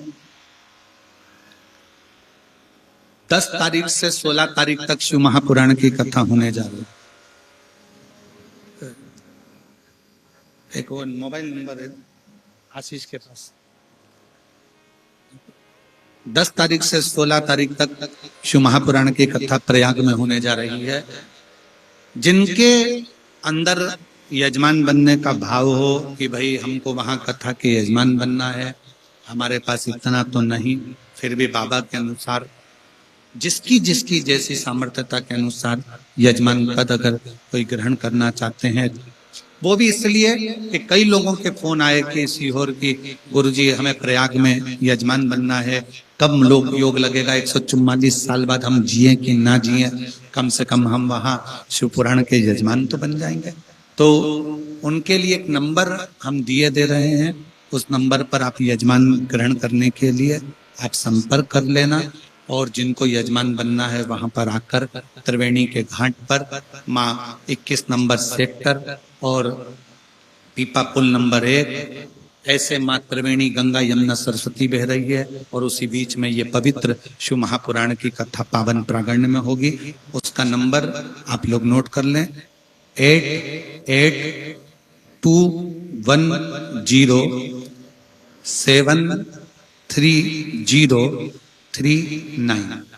ये जिसको भी यजमान पद ग्रहण करना है वो इस नंबर पर संपर्क कर सकते हैं। वापिस लिख लें, 8821073039। इस पर आप संपर्क कर कर प्रयागराज में जो कथा हो रही है उसका यजमान पद ग्रहण कर सकते, जिसकी रुचि के अनुसार। कभी बाबा से प्रार्थना करो, जैसे इस बहन ने लिखा कि हम 7 बहन भाई हैं, पर हमने भी बाबा से शर्त रखी, क्या सबको नौकरी सरकारी मिल सकती है? क्या सबको सरकारी नौकरी प्राप्त हो सकती है? मेरा निवेदन है, आपकी लगन, आपकी मेहनत। एक पत्र और है, देखो,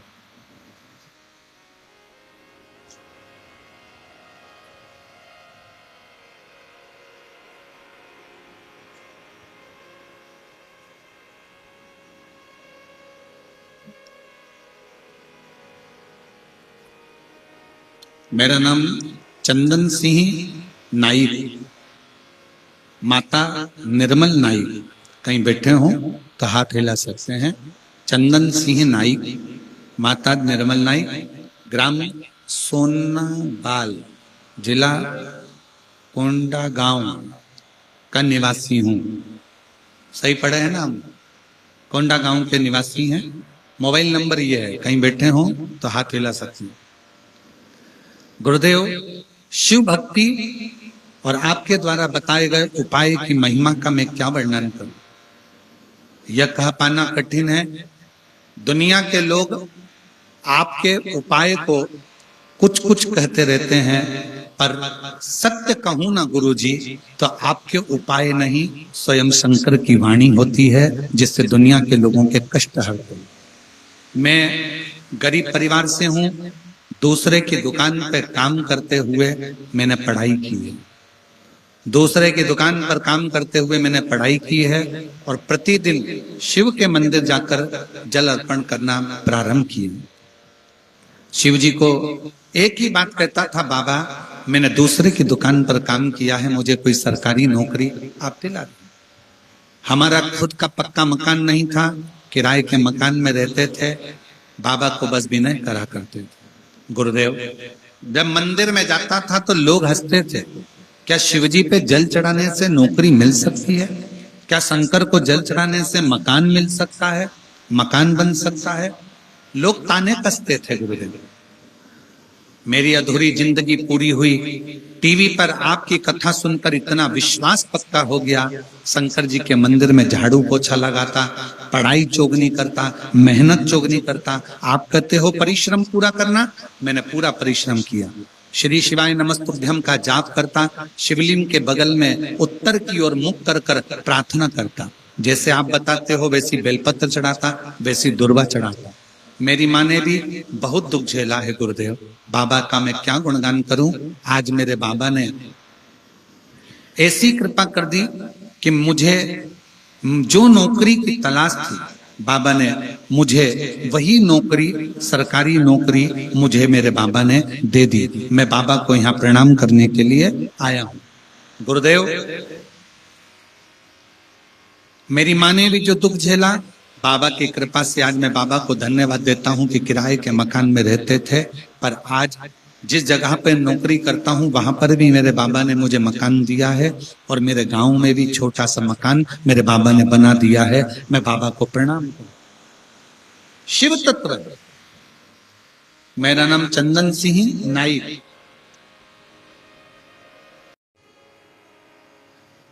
शिव क्या ना देते। मेरी जीजियों, मेरे जीजाओं, मेरी बेटियों बेटाओं, मेरी माताओं, मेरे भाई, शंकर जी के मंदिर में जाकर एक लोटा जल चढ़ाने का नियम अगर तुमने ले लिया तो शंकर भगवान तुम्हारा हाथ कभी नहीं छोड़ते, तुम्हें ऊंचाइयों पर ले जाकर ही छोड़। जितने देव हैं वो पल्ला झाड़ कर देते हैं, पर मेरे महादेव छप्पर फाड़ कर वो देने में कमी नहीं। कभी जब मेरे भोले बाबा की कृपा हो जाए तब एक बार सीहोर कुबरेश्वर धाम पर जरूर जाओ। रात्रि विश्राम बाबा के धाम पर ही करो। उसी प्रांगण में कहीं जगह मिल जाए, बड़े प्रेम से रहकर बाबा की भक्ति, बाबा की।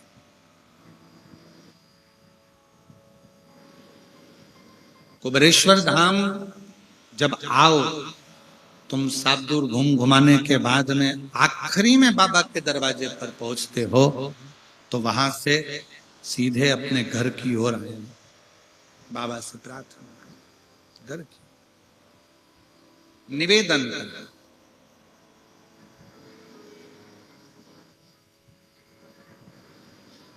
शिव तत्व की प्राप्ति, जैसे पशुपति व्रत करने वाली मेरी बहनें, मेरे भाई, मेरे बेटियां, बेटा जो व्रत करते हैं, उनसे निवेदन है कि पशुपति व्रत करने के लिए जब आप शंकर जी के मंदिर में शाम के समय पूजन करने के लिए जाते हो, मंदिर से जब आते हो ना, तो किसी के घर पर मत रुका करो, किसी के कहने पर कहीं जाकर रुका मत करा करो।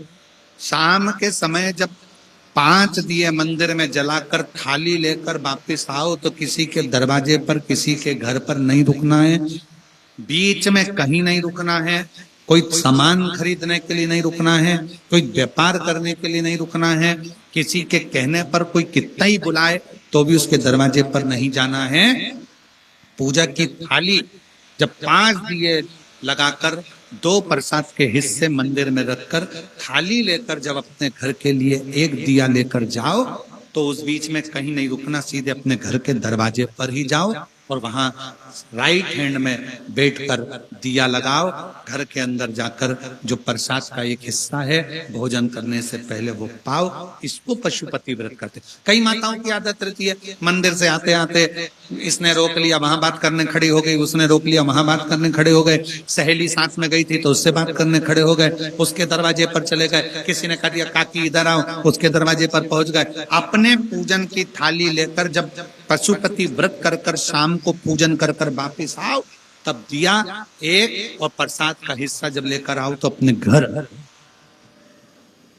कुबेरेश्वर बाबा के दरवाजे पर जाओ। कुबेर भंडारी के यहाँ से जब भंडार मांगने के लिए जाओ, कुबेरेश्वर धाम पर झोली पसार कर जब भगवान के दरवाजे से तुम भंडार लेकर आओ कि बाबा मेरे घर औलाद नहीं है, बाबा मेरी नौकरी नहीं है, बाबा मुझे ये रोग हो गया, बाबा मुझे तकलीफ हो गई। आप कुबेरेश्वर धाम पर जाकर जब वहां से कुछ बाबा से प्रार्थना कर कर आओ, तो कहीं नहीं, सीधे अपने घर और बाबा से दिल से अपने घर पर आकर जब वो कंकर शंकर की भूमि की रज अपने दरवाजे पर पड़ेगी, कंकर शंकर की भूमि की धूल जब अपने घर पर गिरेगी, तो अपने घर में अगर कोई दिक्कत भी होगी तो उसके रज के गिरने से वो घर भी पवित्र होता चले जाएगा और कार्य सफल होता चले, कहीं नहीं भटकना। हम तो बाबा के भरोसे चलते हैं, ये दुनिया जनते हैं, भोले बाबा के भरोसे चलते हैं। शिव पर आश्रित होकर जी गणेश जी महाराज बुद्धि के देवता बारात लेकर रिद्धि सिद्धि के दरवाजे पर पहुंचे हैं। प्रजापति विश्वरूप जी ने मंगल विवाह रिद्धि सिद्धि का किया है। रिद्धि सिद्धि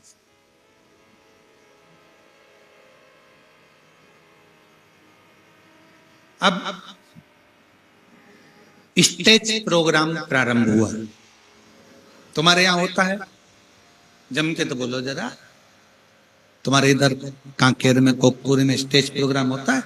दुल्हन सिर पे पल्लू लेके माला लेके धीरे धीरे उसकी सखियां उसका लहंगा पकड़ के, उसकी सहेलियां जो होती है ना इधर उधर वाली, जो उसका लहंगा पकड़ के चलती है और वो माला लेके चलती है स्टेज पर। समझ में ये नहीं आता, उससे उसका लहंगा नहीं संभल रहा तो घर कैसे संभालेगी?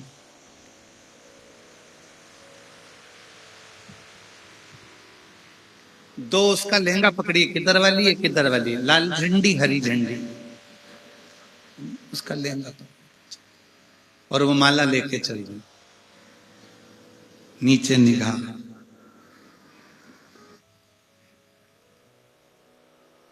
इधर वाली बोल रही है थोड़ा जल्दी चल, इधर वाली बोली धीमा चल, हरी झंडी लाल झंडी है ना। इतने में पीछे से किसी ने चुनड़ी खींच दी, तो चली जा। अमरकंटक एक्सप्रेस की तरह चली जा।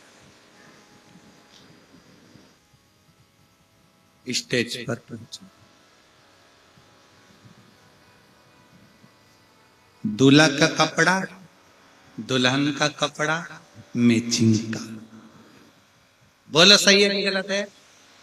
जम के बोलो जरा। मैचिंग। दुल्हन की चूड़ी, दूल्हे का तुर्रा, मैचिंग।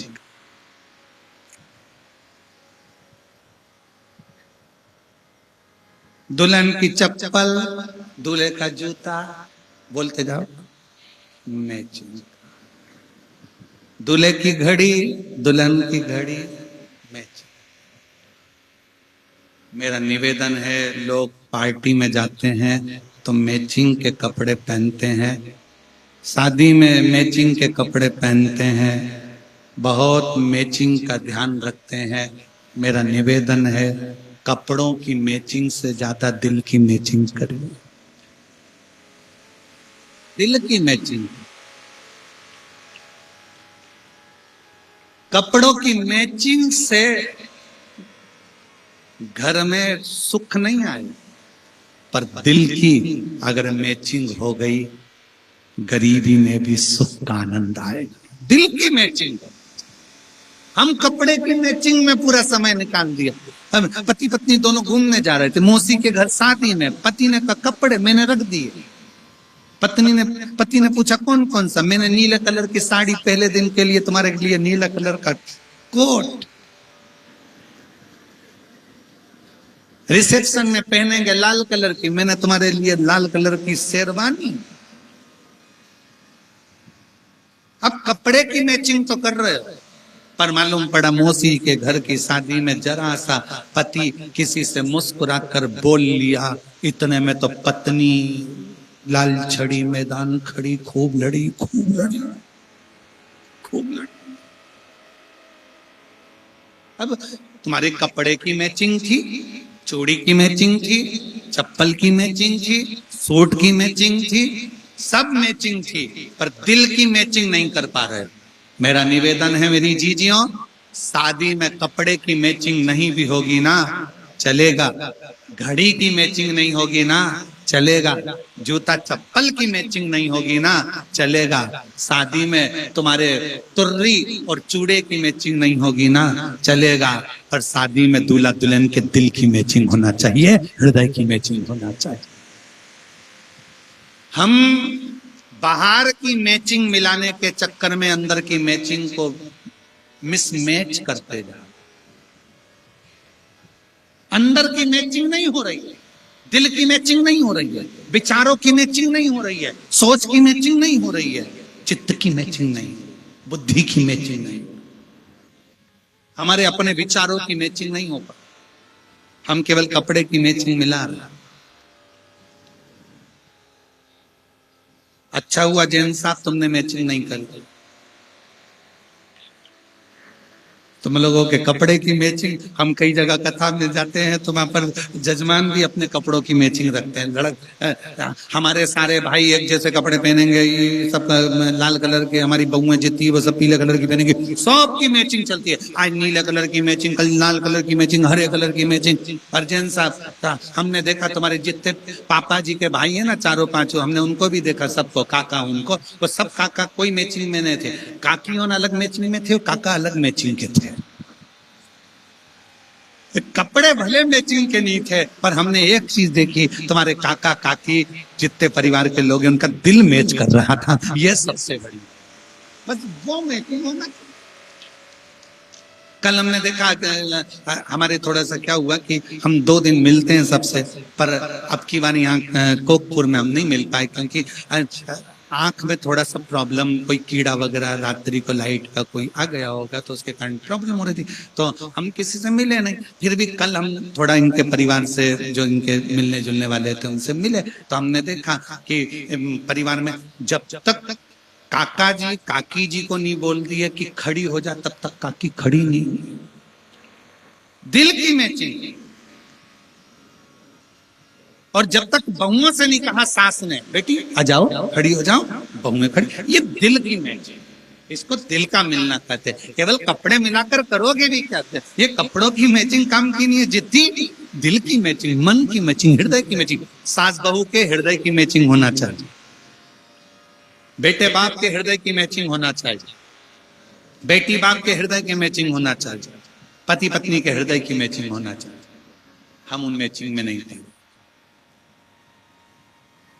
शिव कथा कर रही है, स्टेज प्रोग्राम प्रारंभ हुआ, रिद्धि सिद्धि माला लेकर आ रहे, गणेश जी महाराज खड़े हुए। अब गणेश जी के हाथ में एक माला और रिद्धि सिद्धि के हाथ में अलग अलग माला। दोनों ने विचार करा, रिद्धि सिद्धि दोनों विचार करती हैं कि माला पहले कौन चढ़ाए, रिद्धि चढ़ाए कि सिद्धि चढ़ाए।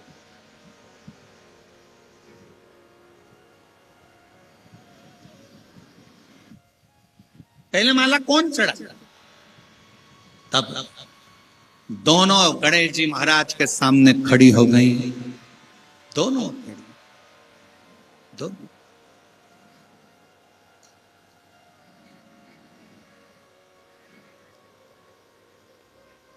और दोनों विचार कर रही हैं गणेश जी को देखकर। गणेश जी की हाइट तो छोटी है, तोन जम के बोलो मोटी है, शीश मोटा। वो कहते ना, गणेश जी हमारे छोटे से नाटे से मोटे से तोंद बड़ी बड़ी हो, गणेश जी छोटे से मोटे से नाटे से छोटे से मोटे से सूंड उनकी बड़ी, गणेश जी छोटे से, गणेश जी छोटे। पहना है माला तो कैसे?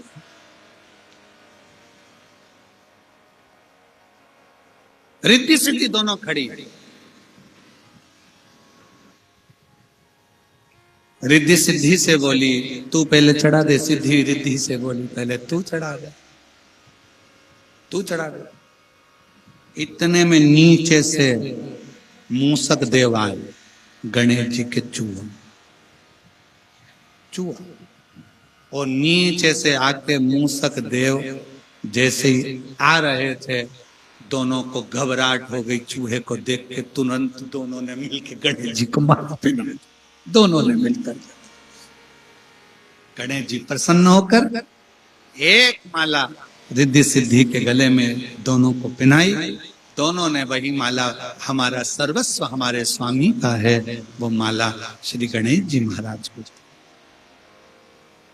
गणेश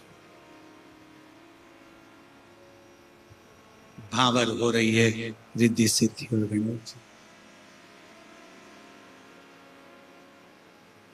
श्री गणपति जी के संग पढ़न लागी, हरे हरे पढ़न लागी भावरी। श्री गणपति जी संग पढ़न लागी, हरे हरे पढ़न लागी भावरिया। श्री गणपति जी पढ़ने लागी, हरे हरे पढ़ने लागी। श्री गणपति जी के संग भगवान गणेश जी महाराज की भावर पड़ गई, रिद्धि सिद्धि की भावर पड़ गई। सुंदर शुभ सकून मंगल आनंद।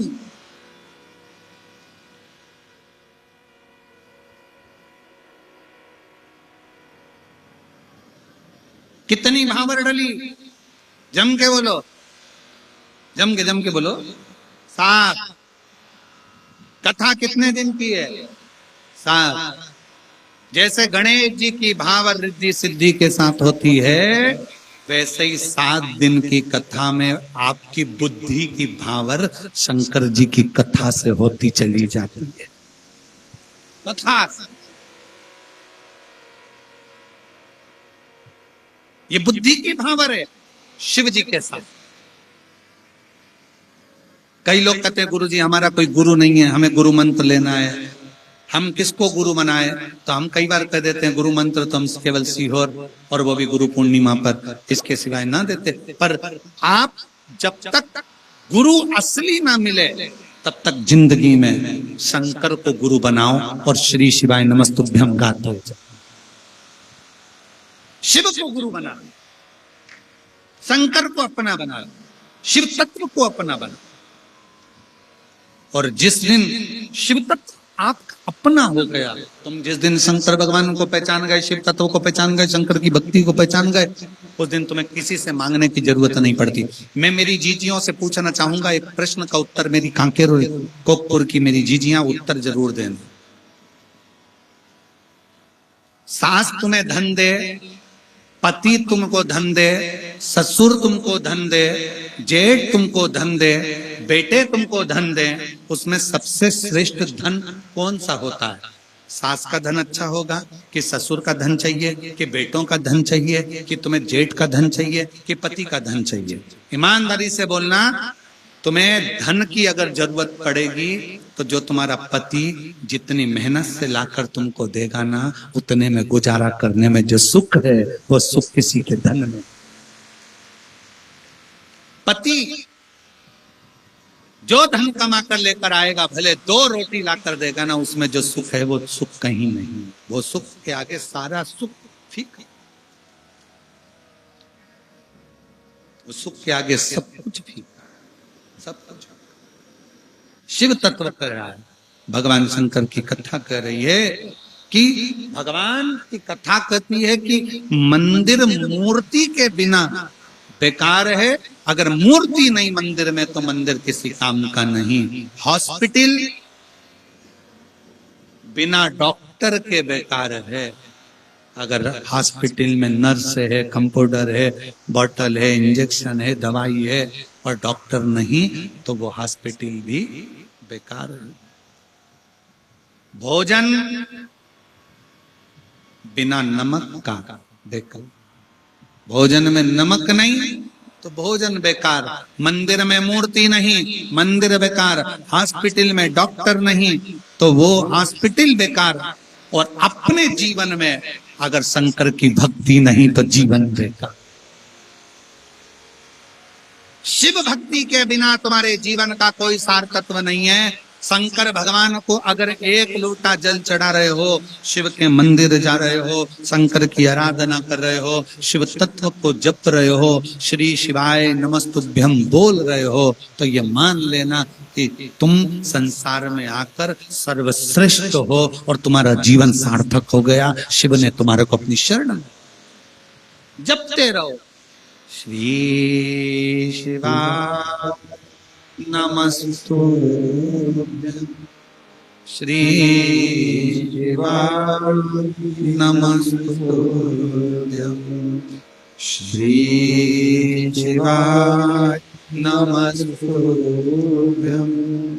श्री शिवाय नमस्तुभ्यं। सब बोलो साथ में, श्री शिवाय नमस्तुभ्यं, श्री शिवाय नमस्तुभ्यं, श्री शिवाय नमस्तुभ्यं, श्री शिवाय नमस्तुभ्यं। शिव नाम जपते रहो, जीवन की उसमें श्रेष्ठता है। आगे वर्णन किया गया। भगवान श्री तुमरुका जी चंचुला देवी को सुंदर प्रसंगों के साथ में 12 ज्योतिर्लिंग का स्मरण कर। शिव कथा, शिव पुराण, शंकर का, भगवान शंकर की अनुमोदन भक्ति हमें कहीं ना कहीं फल जरूर देती।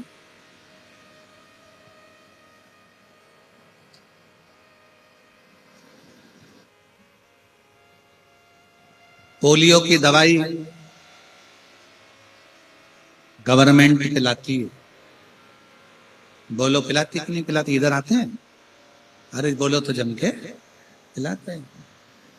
अनाउंसमेंट होता है, जन्म लिए बच्चे से लेकर 5 वर्ष तक के बच्चे को पोलियो की दवाई फ्री पिलाई जाए।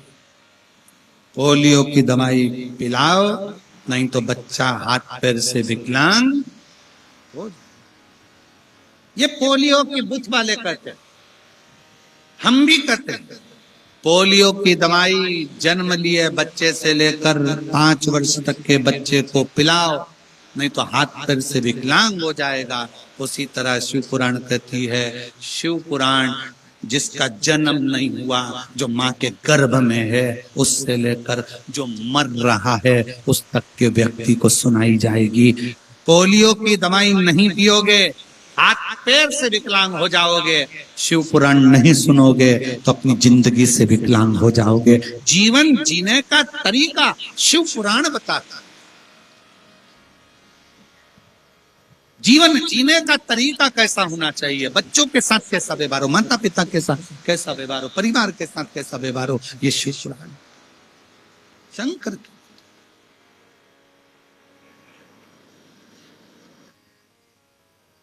अपने आसपास में कहीं पर भी कथा हो शिव महापुराण की, 200-300 किलोमीटर के एरिया में जाओ, 500 किलोमीटर के एरिया में जाओ, एक दिन तो जाऊंगी, ये विश्वास कर 10 फरवरी से 16 फरवरी तक जो प्रयागराज पीपा पुल नंबर 1 सतुआ बाबा शिविर सेक्टर नंबर 21 कथा सुनने के लिए आओ।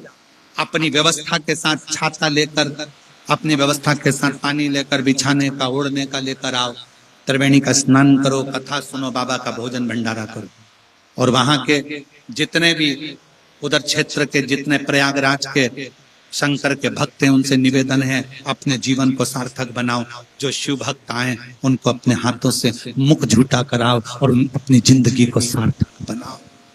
तुमने कुंभ के मेले में कितना भी खिलाया हो, तुमने कुंभ के मेले में कितनी भी सेवा करी हो, पर जो शिव पुराण के भक्त आएंगे, उन शिव पुराण के भक्त को एक बार मुख झूठा कराकर जरूर देखना कि 3 महीने में मेरा बाबा देता है कि नहीं देता, 3 महीने में मेरा शिव प्रदान करता है। एक लिख कर भी रखो, हमने शिव पुराण में प्रयागराज में आए हुए शिव भक्तों को ये खिलाया, उसका प्रमाण तुम खुद देखो, खुद। और कांकेर के भी कई भक्तों ने, धमतरी के कई भक्तों ने, आसपास के गांव के भक्तों ने खूब सेवा करी कोपपुर में। तुम रुका जी कथा कर रहे हैं 12 ज्योतिर्लिंग की। प्रथम ज्योतिर्लिंग के रूप में श्री सोमनाथ जी का वर्णन करा। चंद्र को काया के रोग से मुक्त शिव जी ने किया। शंकर भगवान जब चंद्र के रोग को समाप्त कर सकते हैं, तो आपके और हमारे रोग को भी भगवान शिव समाप्त कर सकते हैं। शिव जी का नाम सोमेश्वर महादेव। बिटले सेवा समिति 12 ज्योतिर्लिंग में हर साल में लगभग 2 ज्योतिर्लिंग बिटले सेवा समिति करती है, जहां ज्योतिर्लिंग में जाकर कथा करवाना, शिव भक्तों का 12 ज्योतिर्लिंग पूर्ण हो, 12 ज्योतिर्लिंग की कथा पूर्ण हो, उसका प्रयास बिटले सेवा समिति करती है। जिसके अंतर्गत उज्जैनी महाकाल, ओमकारेश्वर और काशी विश्वनाथ 3 ज्योतिर्लिंग बिटले सेवा समिति ने पिछले वर्ष तक पूर्ण कर दिए। इस वर्ष फिर पुनः बाबा की कृपा से कौन सा ज्योतिर्लिंग होता है ये बाबा ही जाने। ऐसे ज्योतिर्लिंग में जब कथा हो तो आप 12 ज्योतिर्लिंग शिव महापुराण के साथ आप भी पूरा करें। हम तो बाबा से ये प्रार्थना करते हैं कि जिस जिस ज्योतिर्लिंग में कथा हो वहां आप भी यजमान बने, आप भी आए, आप भी बैठे, खूब दान पुण्य भजन कर कर अपने जीवन को सार्थक बने। सुनो कथा, सार्थक बने। शिव कथा कहती है। अगला ज्योतिर्लिंग भगवान सदानंद कार्तिक के रुष्ट होकर चले गए, श्री सेलम पर बैठ गए, भगवान मनाने के लिए गए। मल्लिकार्जुन के रूप में शिव पार्वती विराजित हुए। फिर वर्णन आया है महाकाल का, दूषण नाम के राक्षस का संहार कर भगवान काल अधिपति विराजित हुए, महाकालेश्वर के नाम से विख्यात हुए। अगला वर्णन है फिर ओमकारेश्वर का, विंध्य नामक पर्वत को दर्शन देने के लिए स्वयं शिव स्वयं जाते हैं। जब एक पत्थर पर, एक पाषाण पर, एक पर्वत पर भी शिव कृपा कर सकते हैं तो मनुष्य पर क्यों ना करें।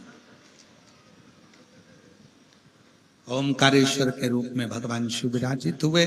अगला वर्णन है केदारनाथ का। नर नारायण को दर्शन देने के लिए शिव सम्मुख में आते हैं।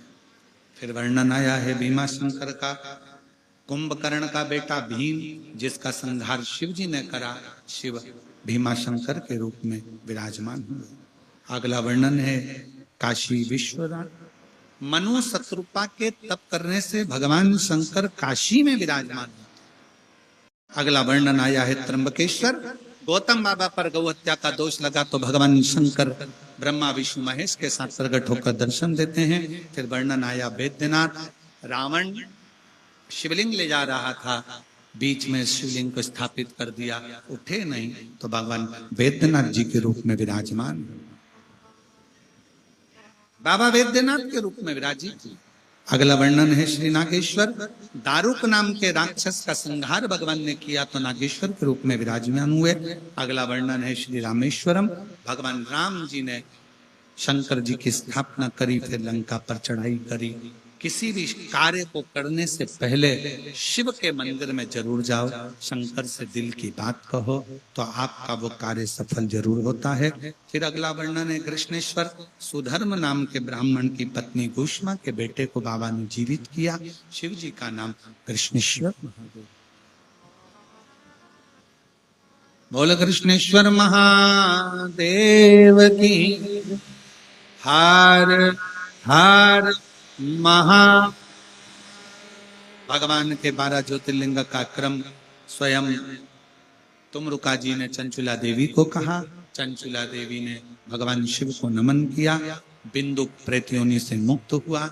चंचुला देवी अखंड सौभाग्यवती होकर पति लोक को गई। और भगवान शंकर कहते हैं, सुनो तुमरुका जी, कलिकाल में, कलयुग में जो इस शिव महापुराण की शरणागति लेगा, शिव महापुराण के कथा के पंडाल में जाकर बैठेगा, शिव तत्व को किसी भी रूप में धारण करेगा, शंकर की कथा को स्वयं शिव समझकर स्वीकार करेगा, शंकर जी कहते हैं उस जीव का कल्याण में स्वयं इस कलिकाल में कर दूंगा। स्वयं इस कलिकाल में देवाधिदेव महादेव स्वयं पृथ्वी पर भूमंडल पर विराजते हैं। जो दिल से प्रार्थना करता है उसकी झोली खुशियों से भर जाती। ऐसे भगवान शंकर को नमन करते हुए आज ये कथा कांकेर के इस कोकपुर क्षेत्र में चल रही थी, जिसको बहुत अच्छी तरह से श्री हरक राम जी जैन, श्रीमती जानकी देवी जैन, श्री देव कुमार जैन, श्रीमती नंदनी जी जैन, कोकपुर जिला कांकेर द्वारा ये कथा आज विराम लेने जा रही है।